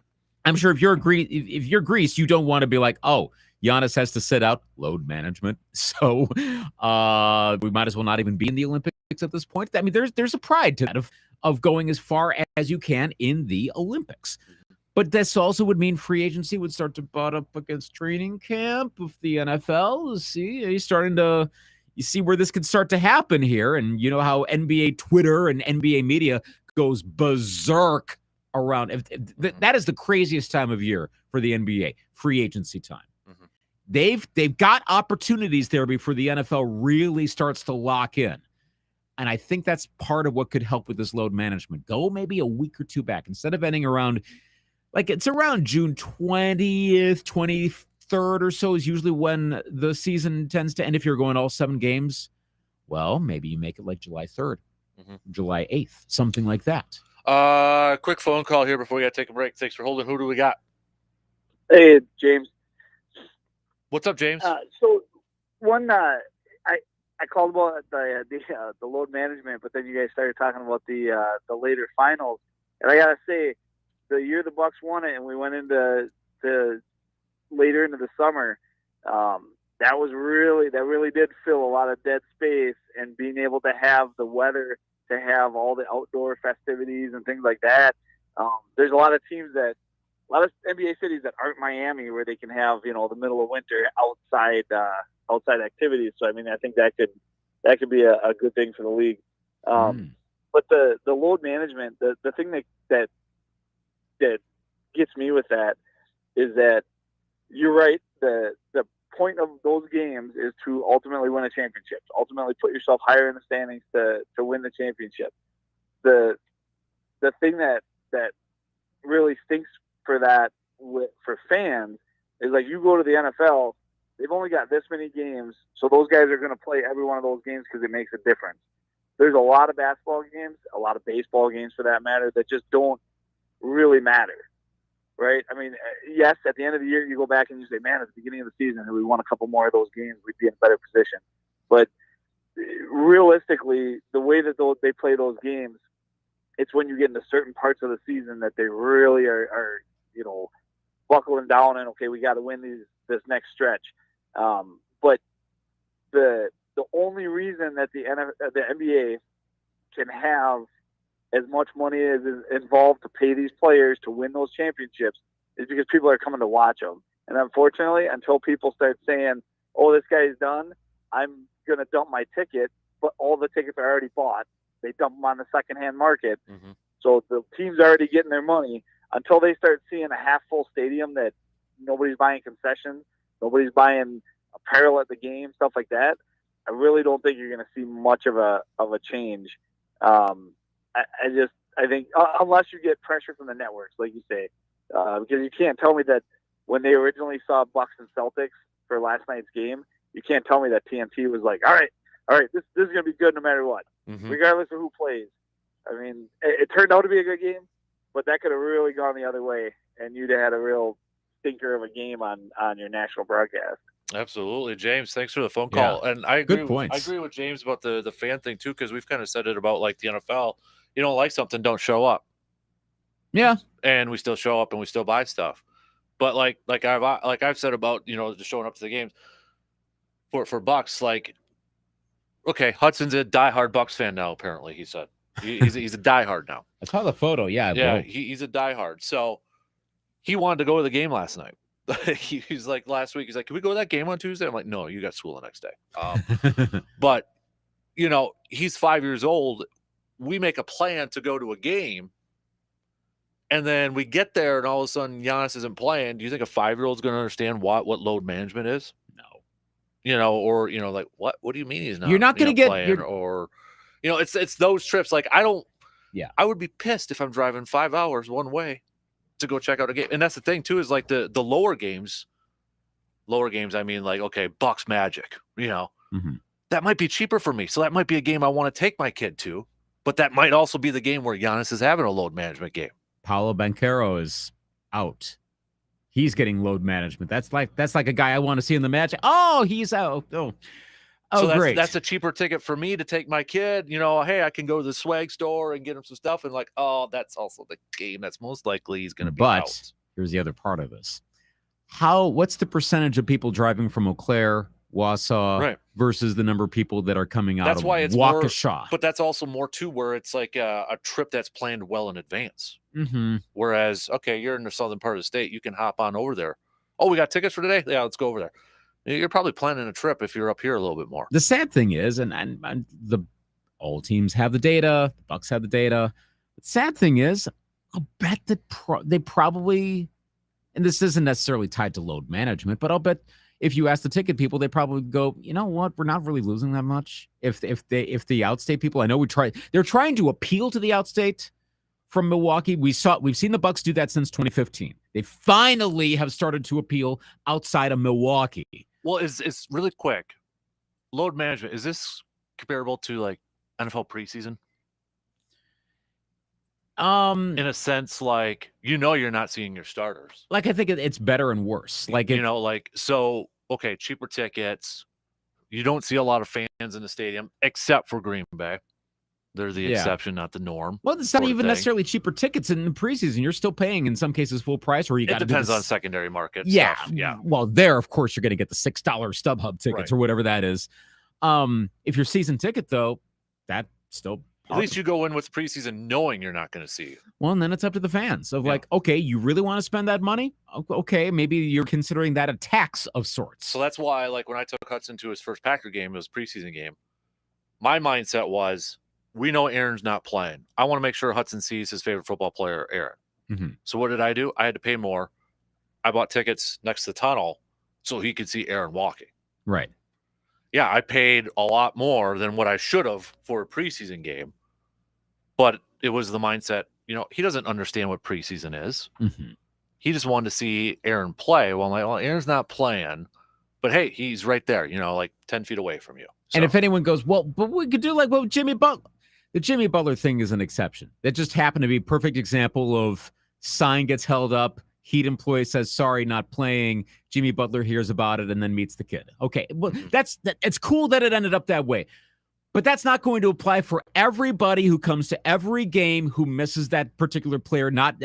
A, too many people involved. B, not every player is going to want to go out of their way to meet those kids. There are going to be a fair number like, bleep them. I don't want to play. Screw that. So I don't think the numbers are big enough to make a difference. I think it's got to be more about incentive for the players themselves. Mm-hmm. And that's where we cycle back to, I think the awards will help.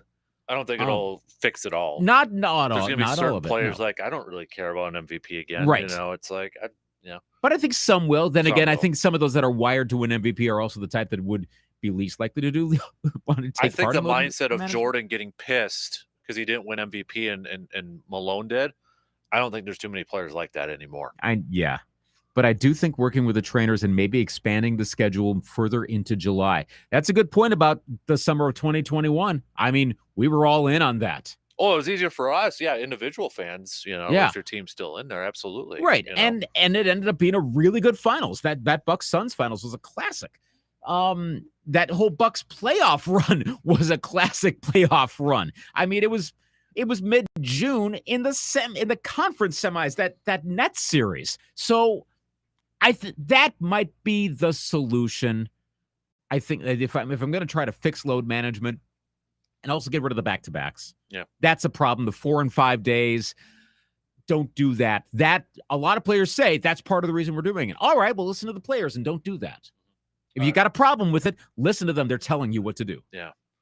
All right. We ran really long there, so we'll take a break. We might have a few seconds, and then we'll get to Showdown coming up after it. We didn't get to stock reports. We'll have to do that next hour. So. Stock down, stock reports. Stock down is us right now.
All right, yeah, we only got a few seconds, and then the shot clock's going to cut us off. So we'll start the 8 o'clock hour doing stock reports, whose stock is up and whose stock is down. And then after that, we'll do a little showdown over there. So 2 in already. We got 1 more to go. Keep the thoughts coming. Hit us up with the text on the Shoe Doctors bullpen line, 715-830-1912, Facebook, Twitter, or the video stream. 2 in, 1 more to go. We'll be back after these news updates.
All right, third and final hour kicking off on this February 15th. Hopefully you're all off to a fantastic start this morning.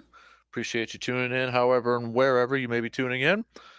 We're going to get to another edition of Showdown. We're wrapping up the first round here very soon. We got 67 versus 68, the years of 1967 and 68. Coming at you here in just a little bit. But we got some stock reports that are due. We're running a little late here, so let's do some stock reports right now.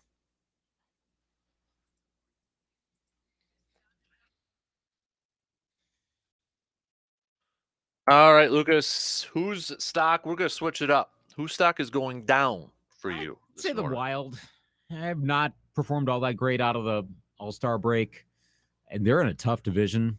Avs have been coming back on. I mean, for those that haven't been following, the Avalanche aren't even, they're like in third place in the Central. But something kind of lacking with that team of late. And the way the West is shaping up right now, you don't want to end up being like third out and miss one of those two wild card spots. They just got to wake up a little bit more. That's the biggest thing. Come on, guys. So, yeah. Minnesota you know what division is becoming pretty intriguing right now? Would that be that would be the Pacific. Yeah. If you're Seattle Kraken. Yeah. Did you see the points on that? 68, 67, 66. Uh-huh. Mm-hmm. Vegas is at 68, Kings 67, my Kraken 66. You're going to be getting Kraken playoff tickets? You're a diehard fan. I am a diehard fan. If G-Man's still going out to Seattle, he's got to bring me back some Seattle Kraken swag, some legit ones too. So just throwing that out there. Noted. So, but I'm on a mission. I want to start collecting some minor league baseball hats from some sweet logos. Oh boy. Yeah, there's some good ones. Like I talked to Dale Varsho yesterday, and I mentioned the tots, the Minot tots. Yeah, the hot tots. Yeah, the hot tots. He said he's going to bring me back a hat. So nice.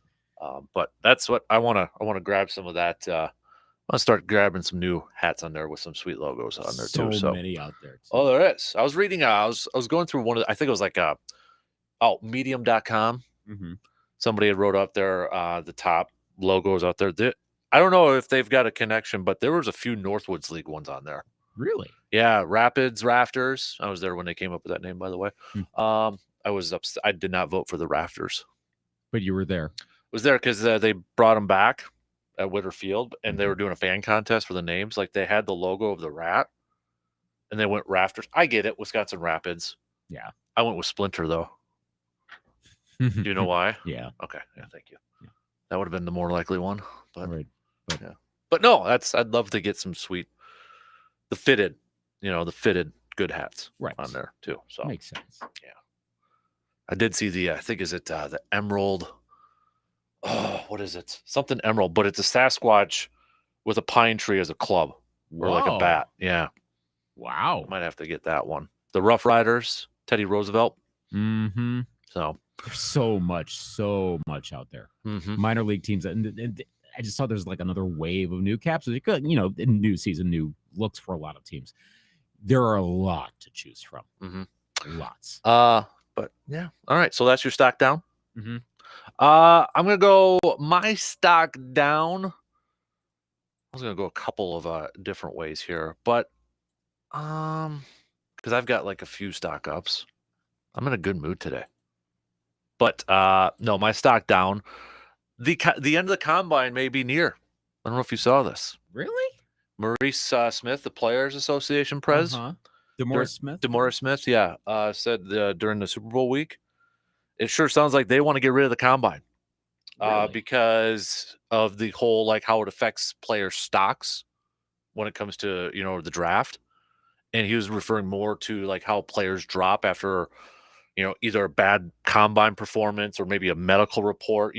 It seems like every year we've got something where a player's medical report pops up at the combine, but yet then, doctors are sending these faxes to teams saying, no, he's good, but it still affects their stock. That's kind of what he was referring to. And it sounds like they want to get rid of it. They don't want the combine. Wow. They don't want it.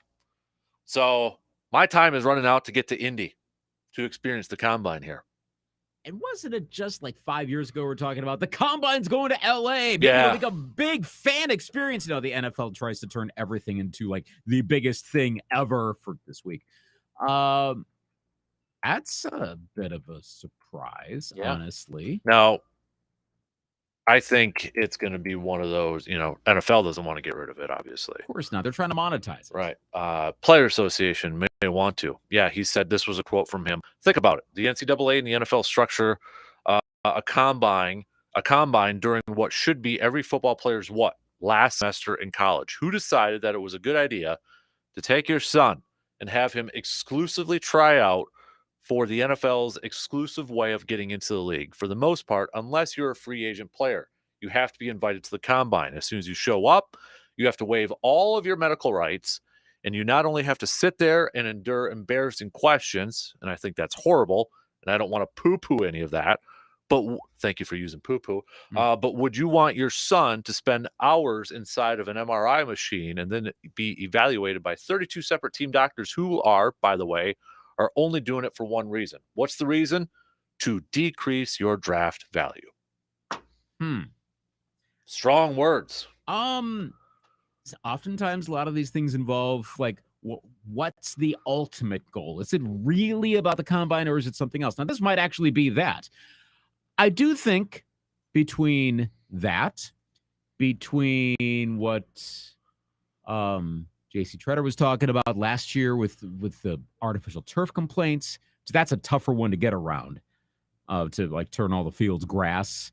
It's doable in a lot of cases, but not all. Side note, Tennessee is switching to artificial turf this year, so we're actually going the other way. Yeah. I get it. I mean, have you seen the grass in Tennessee in December and January? It ain't good.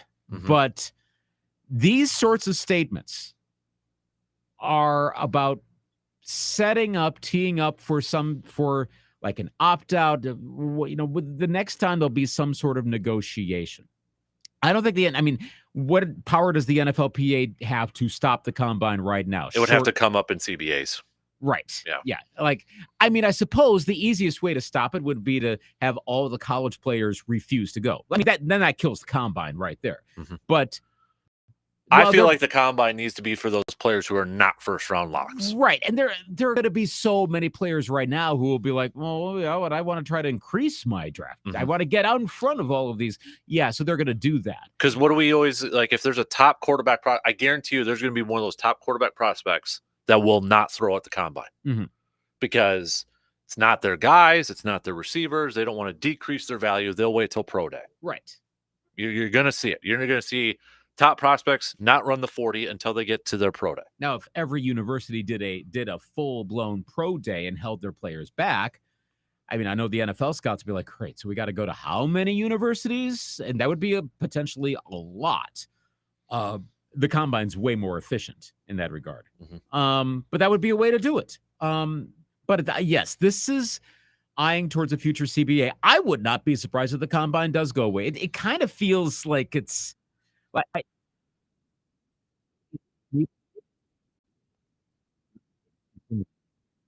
prominence. Like it was about to turn into the next NFL draft. And I think it's between those pro days, maybe a sense that we did overrate the combine. We rated it way too high as sports media, sports culture. The whole notion of NFL everything is the biggest everything ever. Well, maybe not. I think it's in position where it could actually be axed. I wouldn't be surprised, but it wouldn't be like next year. All right, stock up. Drew Holiday, man. Between about time he's getting another All-Star nod. Yeah. I've been on that thing for 2 or 3 years right now. Folks, name the team he was on when he was last. I know. It's been that Pelicans. Or was he with the Sixers? No, it was the New Orleans Pelicans when he was an All-Star. Oh my God, that's the point. It's been that long. Between that and his performance last night, and the best part is not about the All-Star thing, but that he said you saw the quote from last night where he says, my big thing is I look at how many turnovers I had 5. Yeah. And that was a problem. And I screwed it. Look at all this. He's saying, no, I didn't have a good game. I was turning over the ball. He's an old school point guard that I absolutely love. Wow. He reminds me of an old school point guard. Yeah. If there was a problem with Drew Holiday's game, it was occasional offense. We remember from the 2021 playoffs. Oof.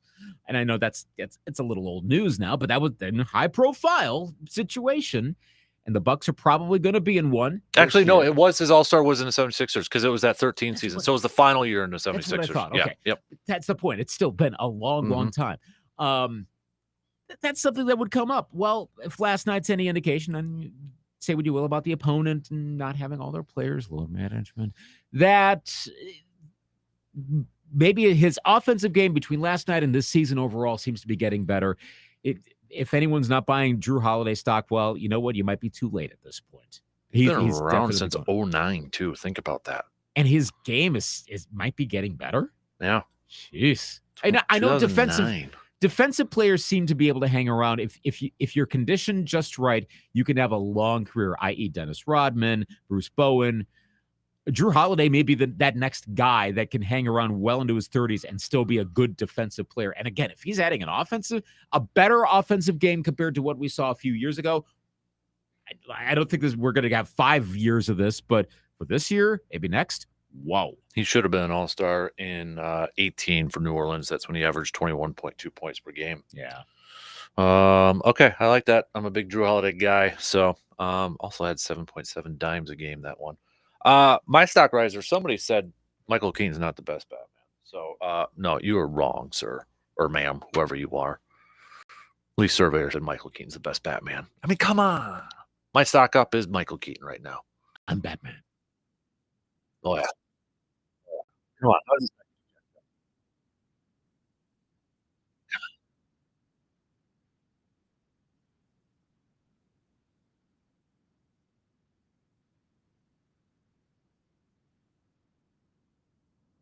Yeah. Oh, I got my goosebumps going, man. I think that's okay. I think that's the best. That, to me, it's the most memorable quote. Now, granted, there are most Batman movies I've not seen. So the first one, I think I saw Batman 2 and I saw The Dark Knight. Wait. Okay, so we got it. There's not like one or two. We got to establish this. Okay. When you say first one, was that the Michael Keaton one? The first one of the wave of Batman movies. Okay. So we're going back. So then it's Batman Returns with Danny DeVito. Yes. And, okay. I think I saw that one. I'm trying to remember. I think Batman Forever was Val Kilmer. I don't know that I watched that. Great cast, horribly done. Yeah, and then I checked out after that, except The Dark Knight. I did see that one. Excellent movie.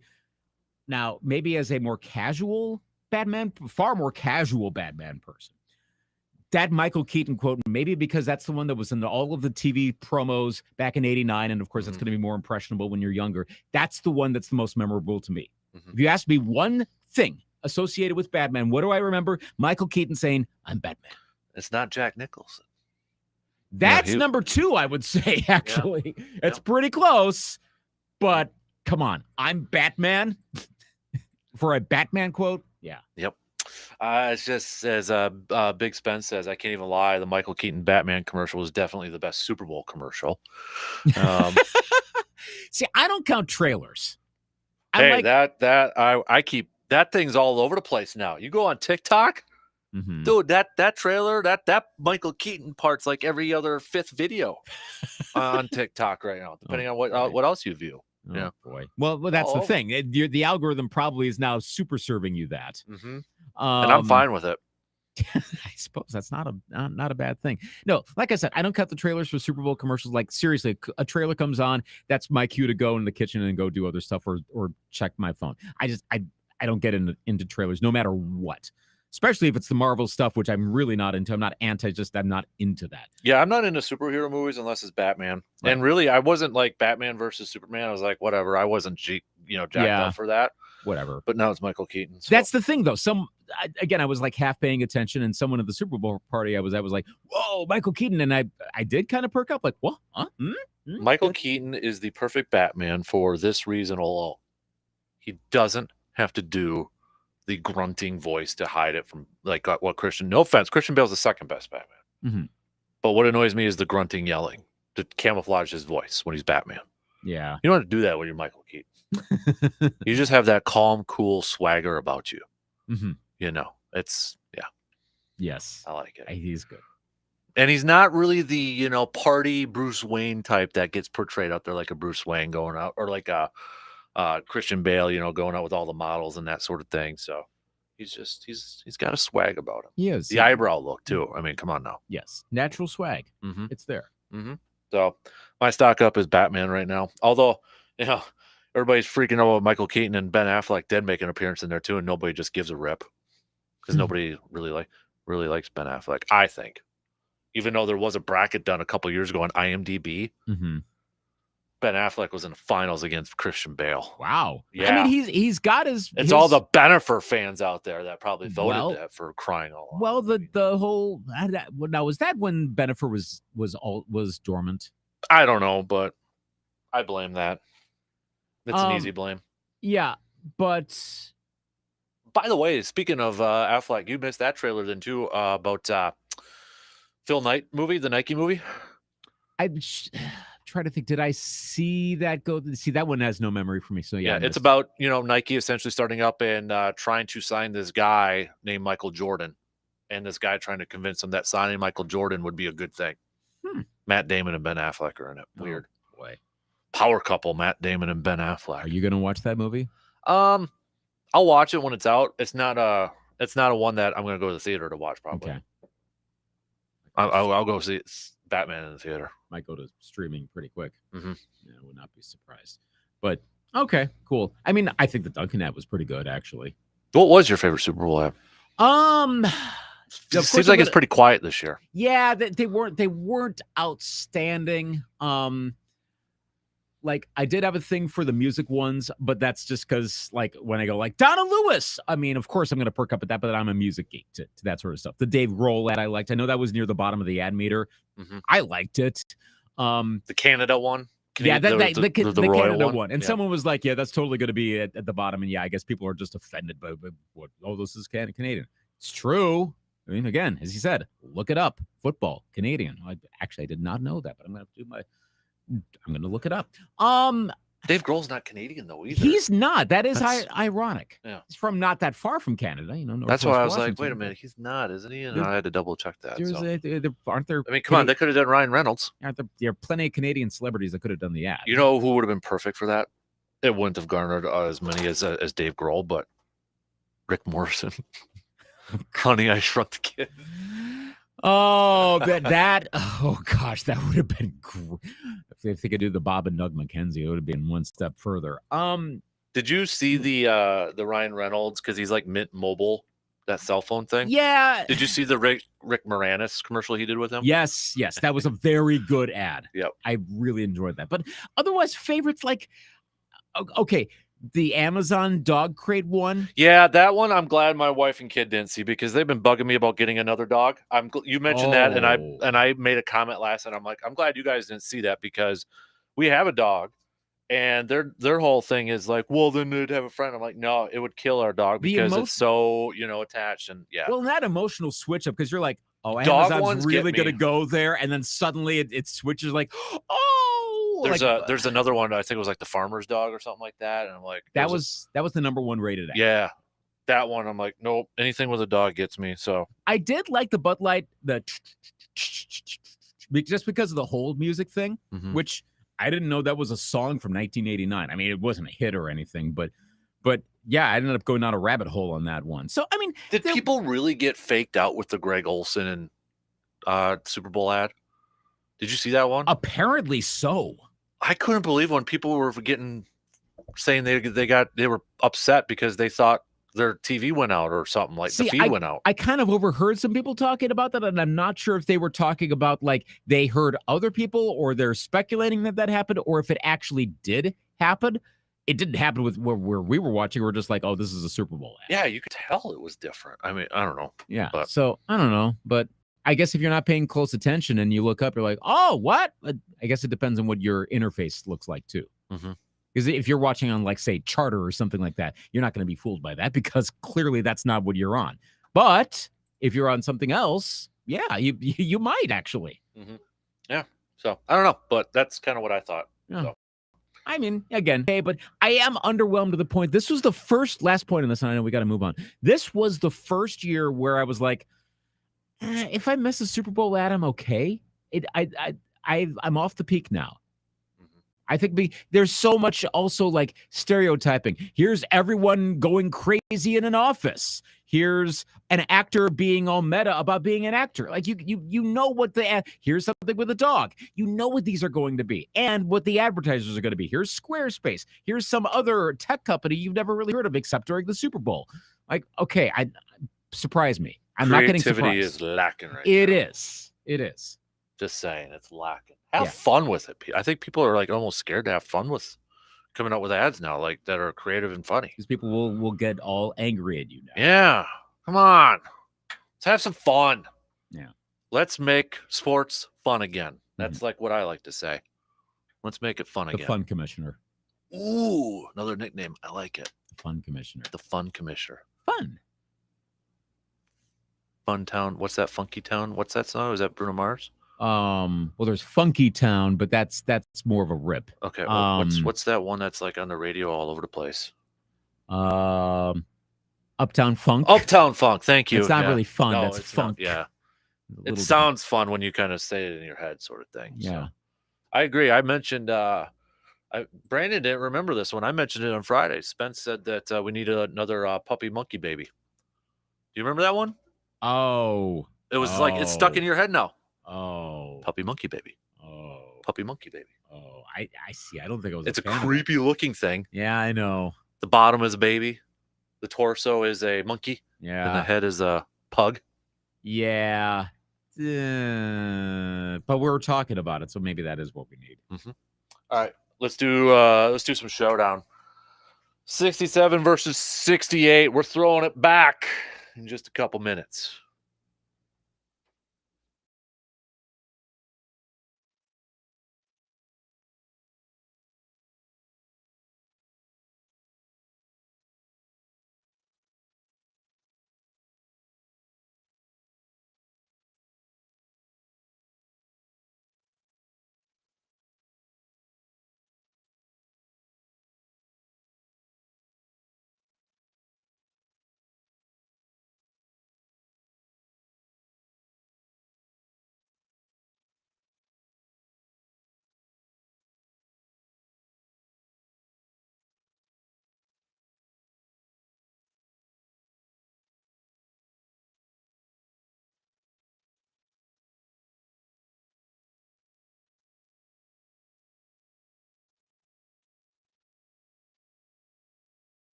Got a couple new episodes of the Eau Claire Express and Chip with Steel podcast up and at it. If you want to check them out on your favorite podcasting platforms, also available at sportstalk1051.com. The All Aboard Express podcast, catching up with Dale Var Show, and with the Steel one, get to hear from the goalie around the world because he's made a lot of trips playing for some different teams. Adam, so you've probably heard about him and heard about Coach Casey talking about him quite a bit. So he's on that episode of the Steel podcast, hosted by Sports Talk 105.1. Somebody texted, anybody who had a smart TV was fooled by the commercial. My family yelled at me for changing the channel. We got a smart TV in our living room too. And honestly, you know how I knew it was different? I could tell they were wearing different clothes. So maybe I'm a nerd that way. Yeah, I noticed that immediately too. Like I was maybe I'm just a nerd that way. Like, it's different. Because I had been. I mean, if you'd been watching the game, you saw that Greg Olson had his jacket off, and then suddenly he had his jacket on. Like, huh? Wait, what? Like, that already threw me a little bit. So, not that I was then going to race over to the guy whose house we were watching to be like, change the channel. What's going on? No, but yeah. I mean, it was, to me, it was pretty obvious. But I get it. There's a lot going on depending on where you're at if you're not paying super close attention. If you're looking down at your phone, which I'm sure a lot of people around the country were doing, and they start hearing Burkhardt and Olsen, and they kind of see it in the side of their vision. They're like, wait, what's? I get it. I understand. Mm-hmm. All right, let's do it up. Come on.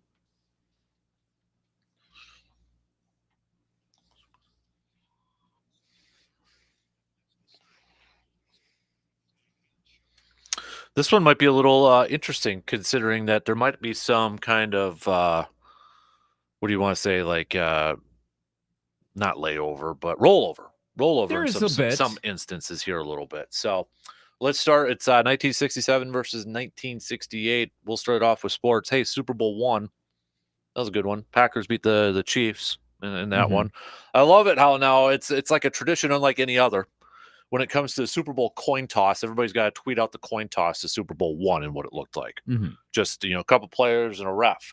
Now it's 50 people. Well, they did it on the broadcast too, and they had the angles almost in sync. That was actually pretty funny to see all of that. Like, whoa, yeah, like it, but especially because Kansas City was involved. They were in white jerseys in both of them, so there was a little added thing. The Saints were formed in 1967, the New Orleans Saints. Also, December 31. How about last day of that year? Something Ice happened. Bowl. That sound familiar? Maybe the most famous game in Packer history. Yeah. So happened on the last day of that year. The Raiders also defeated the Oilers that day too. So both teams advancing to Super Bowl II, which would be our next year that we're going to get to here in a second. But that's kind of where you have that kind of rollover-ish sort of thing. What do we got? What else? Baseball World Series. Cardinals, 4-3 over the Boston Red Sox. Bob Gibson being awesome as he was at that time. UCLA wins over Dayton and the championship, college basketball. Dayton. 76ers win the NBA Finals over the Warriors, 4-2. We got Muhammad Ali was stripped of his world heavyweight championship titles and banned from boxing by various commissions for his refusal to be inducted into the United States Army. ABA started in 1967. Jack Nicklaus won the U.S. Open. The Maple Leafs, again, one of their last. Was that their last championship? Was that 1967? I got to double check on that. Their last title was 1967. They have been winless in the Stanley Cup since 1967. Remember, do you know who the Art Ross Trophy winner was? And the Hart Memorial Trophy winner? Right in front of me, Stan Mikita. Okay. Yeah, I suppose that would be right in front of you. So Mikita, I like that name. From the Blackhawks. Yep. The inaugural World Lacrosse Championship is held in Toronto for lacrosse there. United States won. They beat Australia. No Wisconsin Pro Baseball since, I mean, unless you're counting, were the White Sox playing some games up at County Stadium, which went over really well, but there were no Brewers or Braves. But this applies to 68 as well. Badgers sports, there wasn't much to, I mean, it was basically the Packers in 67. Billie Jean King won a couple of majors, U.S. Open and the Wimbledon. So 68. Well, not at the beginning of the year, of course. Yeah. There was the Super Bowl II. yes. Packers beating the Raiders in what would be Vince Lombardi's final game as Packers head coach. Mhm. The Rose Bowl, USC defeated the Indiana Hoosiers. Yes, the Hoosiers actually played in the Rose Bowl game back I then. think that was their last National appearance. championship. Yeah. What do we got here? O.J. Simpson had that Oh, breakout yeah. year for USC. The Heidi game was that Yep. year. Anybody know what that was? Raiders. Yeah, you should. If you don't know, Look it up. oh, They beat the boy. Jets. The sort of thing that would cause the internet to break nowadays if it happened. We'll just kind of sum it up. Was it 2 consecutive touchdowns in the last minute? Yeah. Sort of thing. What do we got? Kansas City Athletics moved to Oakland, California to become the Oakland A's. Denny McClain. You think they want to move back to Kansas City now with that stadium? to The Oakland A's probably want to move back to Kansas City. What if, for I that mean, if they stadium. could join up with the Royals? Now the Royals are talking about a new stadium, but that Isn't that supposed to be like a really gorgeous looking stadium? the one in Kent down to the designs actually look pretty cool. Now have you ever been to Kauffman Stadium? Dude, the furthest south I've been is Iowa or Illinois. Okay, go to Kauffman Stadium. Mhm. I mean, it's really cool. I'm glad I went. It was that for that Royals Brewers game back in 2015. Tailgating is supposed to be really good. It is the tailgating. Yes, there is a massive amount of space to tailgate, and people were tailgating down there for the Royals. Again, if you have a big parking lot, you're going to get a good amount of tailgating. It's not unique to Wisconsin. There are plenty of other places. Just they've built their reputation as being diehards for it. But it's a great place.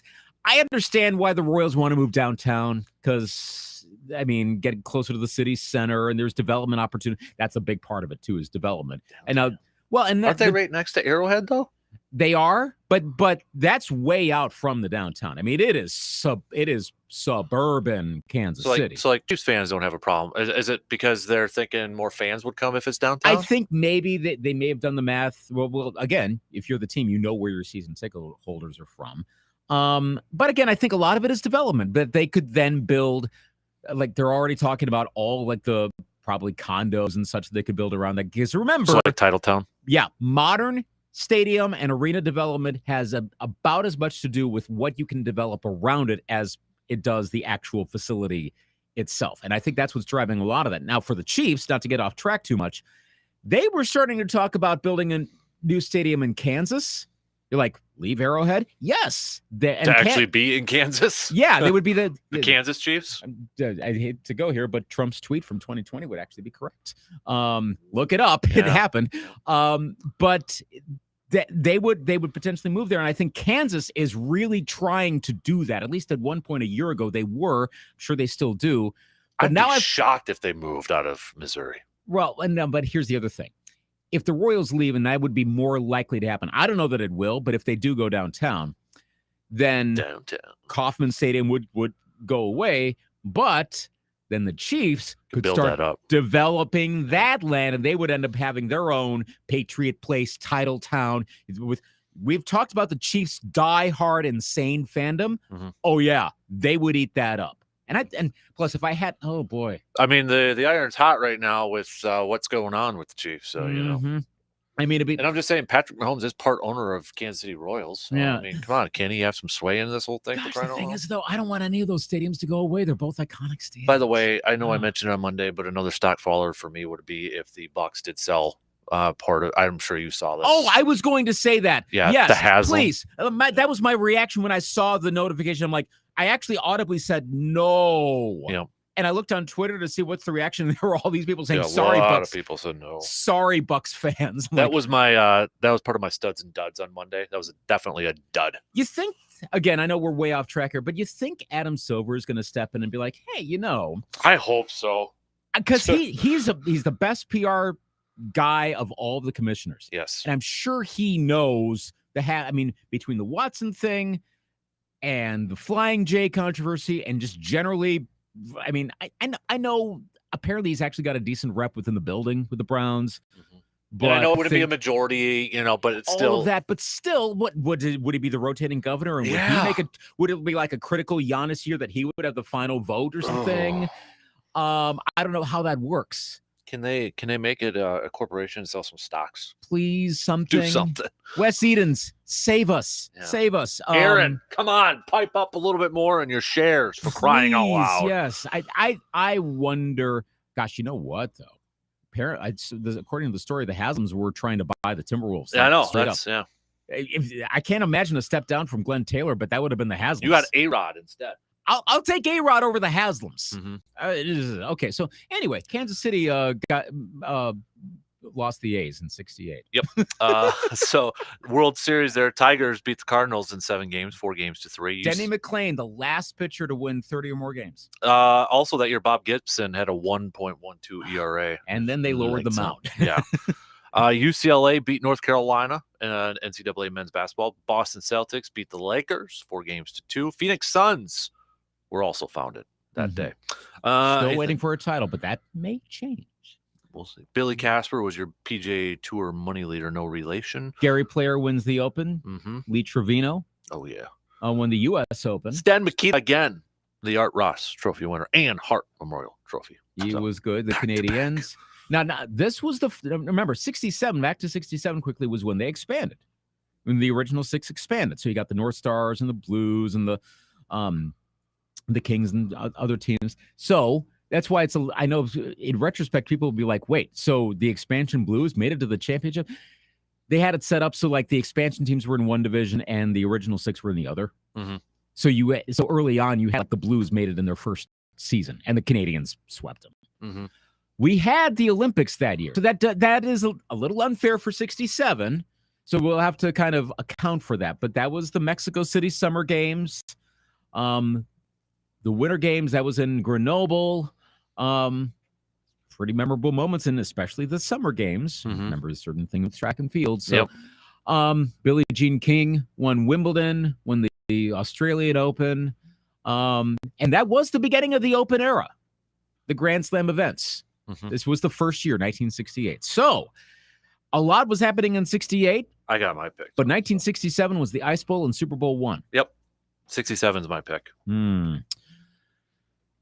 The start of the NFL era. Yeah, it is.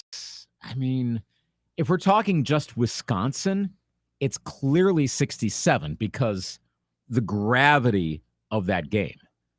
Just to think of the schedule would have been a little off, and it was January 1st of 68. Yeah, then 68 would be the Then I easy think one, there's no question. Then otherwise it's pretty 50-50.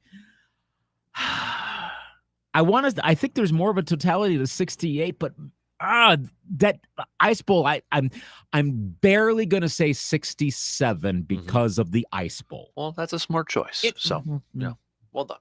Thank you. Yeah. Let's do music quickly. What do you got for this one? Oh, boy, this gets interesting. 1967.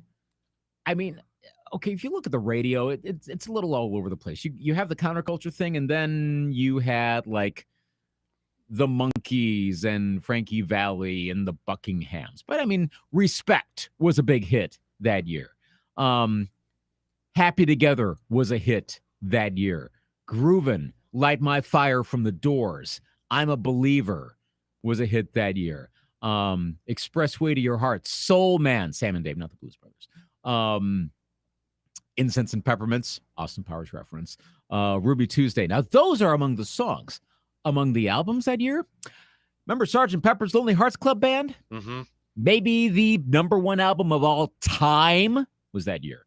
Amongst others, Surrealistic Pillow from the Jefferson Airplane, Are You Experienced from the Jimi Hendrix Experience, the Doors self-titled album. The Velvet Underground and Nico was that year. There a lot of good stuff. Now 1968, though.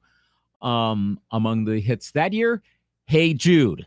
Oh, yeah. Sitting on the Dock of the Bay. Mrs. Robinson. The original Moni Moni. Hello, I Love You.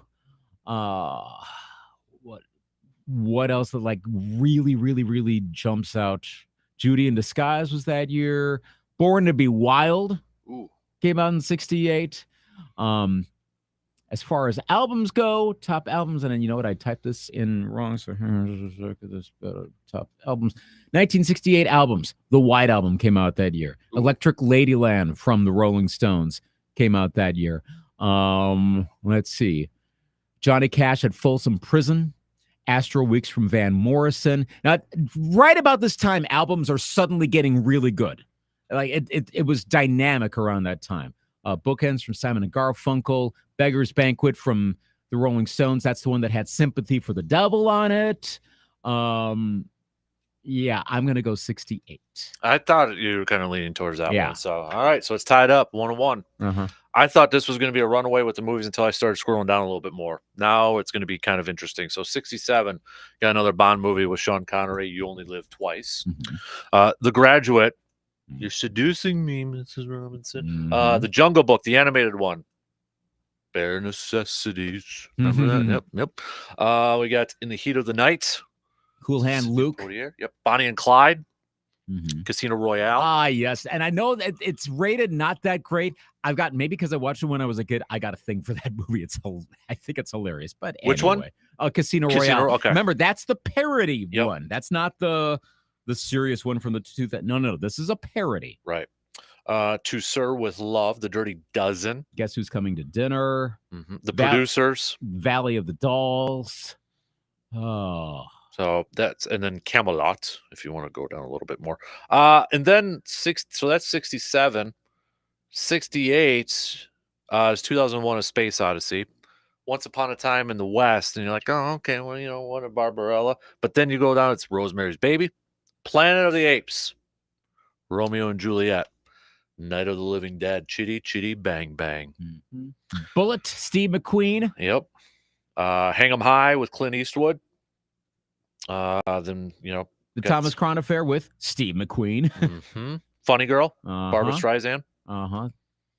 So The Odd Couple, yep. yes. Jack Lemmon, Walter Matthau. Oh boy, So this one's actually a little close now. this is another tough one. And you mentioned Barbarella. I mean, well, for one, which band got its name from that movie? I don't know. The Evil Scientist, Durand. Oh, your favorite, yeah. Yeah, And yeah, that was Jane Fonda as well. Yeah, just watch the movie, you'll see what we're talking about. Gosh, that is tough. It's very tough. Should we leave it to the voters? Maybe, like, where are you leaning? Is there like a favorite movie from that's like, I'm trying to find, okay, what would be the most iconic one? Is it like from each year? Would it be like The Graduate in 67 and then maybe like Planet of the Apes or Chitty Chitty Bang Bang in 68? Let's see. So yeah, I think The Graduate takes it. I mean, you could almost make the case for In the Heat of the Night, but I think The Graduate's a little bit more. 2001: A Space Odyssey. I mean, Romeo and Juliet's way up there. I know it got a bit of a hit because of that whole. I feel like Chitty Chitty Bang Bang's is one of those that was better. Like now, it's like everybody kind of knows about Dick Van Dyke in that one. Yeah, everything. So. I would lean 67. That's kind of where I'm leaning towards, and a lot of it is because of The Graduate.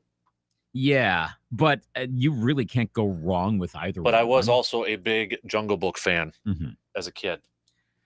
I mean, everybody knows the Bare Necessities song. Bare Necessities. Right? Yes, we all know that. Yep. I think 68's going to win this one. Because you mean 67? Well, no, overall, I think 68's going to win because I went 68 music. You're hard 68 on sports, and I. No. 67 sports. That was the Ice Bowl. Oh, that's right. Sorry, my bad. So 67 wins. Yeah. I was hard 67 because the Ice Bowl and Super Bowl won. That's right. You're right. 1967 is going to win. Huh. All right. That's wow. And I think 68 could have gone far because of the albums. Why the movies? Yeah. A lot of 68 could have been a lot of years. So this is almost like that. Yeah. Okay, we got our first kind of. It's just one of those how those matchups played out. So can we reserve 1968 if one of the matchups ends up down the road somehow ends up as a ringer? Like I'll put a little star next to it. How about that? Just okay. if we need to bail this out, if somehow we're going to end up with like the final four, if we could step in and get rid of the 13 seed because we know the semifinal game, or no, better example, if one of the teams in the college football playoff is clearly overrated and at the end of score is going to be 63-3. Are you referring to that? I just blanked on the team that was in the Final Four last year, but they got killed by North Carolina.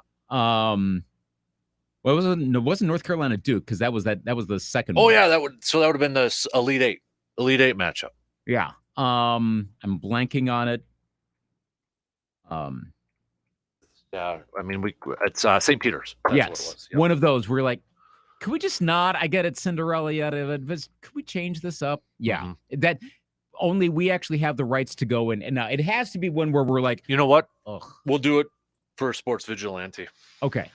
If We'll we have to save it, if maybe the bracket should take care of itself, but if we need to save the integrity of the bracket, 1968 is in reserve. Okay. It's our one save. They're on the waiting list. Yes. So, all right. We got to wrap things up.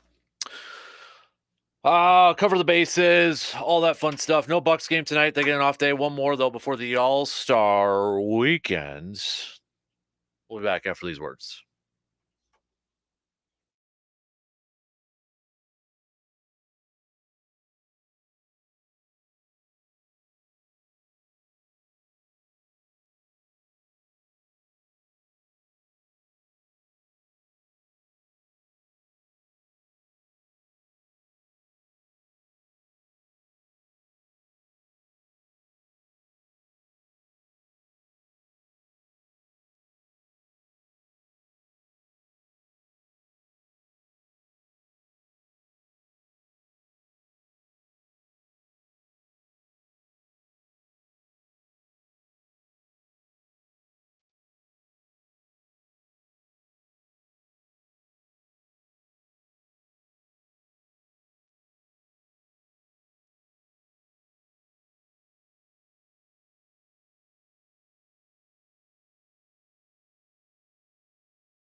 Got some big blue gold games tonight in hoops as the regular season's wrapping up here. This will be for the 2 seed for the women's as they take on UW Stout. So you can be able to hear that game right here, 105.1 FM, 790 AM. Can hear the games tonight. It's got men's game too, also going on at 6 p.m. You'll be able to hear that one right here. The radio dials. Should be fun. Be good ones right there. Yeah, should be. All right. Got a couple minutes here. Eric Bieniemy is apparently going to be interviewing with the Washington Commanders for their offensive coordinator job. Smart move by him? Interesting move. I think if he wants to establish himself as like, dude, hire me, maybe you have to lead the Chiefs. I think that's where he's looking at this in terms of, if I want a head coaching job in the NFL. It almost reminds me a little bit of like Marvin Lewis. Remember when he was with Baltimore? Mm-hmm. Then he went to Washington for Yeah. a year and then got the head job with the Bengals. Right. And that might be that there are enough teams that are going, yeah, but you don't really call the plays. You got Patrick Mahomes. It's Andy Reid is there. So if he can make Washington's offense hum, oh, okay, cool. Mhm. So that's where I think this is coming. Right. That's I think he kind of has to. I think if the ultimate goal is to improve my resume for a head coaching job, I think he took a hit from some players coming out. Like, was it LaShawn McCoy that was really critical of him? Mm-hmm. I think that kind of took a hit. Like some people are like, ooh, okay, maybe we need to look at this here because he's done a lot of interviews. Mm-hmm. But if he goes over there to Washington, where he's got full control of the offense because Ron Rivera is a defensive-minded guy, Mm-hmm. and they put up some points. They don't even have to win a lot of games, but they put up some points. People will take notice about that. Yes, with probably not the best quarterback situation. Yeah, who is it? Yeah, Who is it? Sam Howell, it sounds like, is gonna at least be the guy right now. There's So the opportunity. Take the chance in yourself. If you're not getting hired, and if that's the reason why, well, then all right, good. Let's put it out there, and I hope it works out. I think Eric Bieniemy should be a coach by now, and well, now this will show it once and for all. Mm-hmm. And if he doesn't do well, okay, then maybe he shouldn't be a coach. Mm-hmm. But good, we're going to see it on the field. Right. No, I agree. So, all right. We only got about a minute left here to the top here. So, Bucks, when are they picking the teams for the All-Star game? That's going to be coming up here, isn't it? It's happening right as the game starts. Oh, okay. Remember, they're going to pick That's right. and then go on the court. Yeah. What did you think of this? I know we got like a minute. What did you think of the lineups for the assorted All-Star Saturday night events? It's Wisconsin represented in three-point shooting. And Giannis is going to be part of this too, so that's all cool. Mm-hmm. Tyler Halliburton and Tyler Hero, in case anybody's wondering. Do you know anybody in the slam dunk competition besides the fact that Kenyon Martin's son is part of it? Oh, jeez, yeah. Doesn't that make you feel old? Yes, it Doesn't does. that make you feel? I remember watching Kenyon Martin in Cincinnati. Yeah. And he had the broken leg. Yeah. Uh-huh. God, well, I mean, like the Hall of Fame classes that are getting in now, like Joe Thomas, and I'm like, oh my God. It's happening. It's happening. I'm underwhelmed again. Like, I thought we were going to fix this, but look, maybe they'll actually be good dunkers this year. But I got TNT this year finally back on cable, so I'll actually get to watch it. I still want old dudes doing a dunk competition. Yes! Something else. Make it exciting. You telling me Vince Carter still can't dunk? Last year sucked. I want to see Air Canada go. Bring back Spud Webb. Do it. Yes.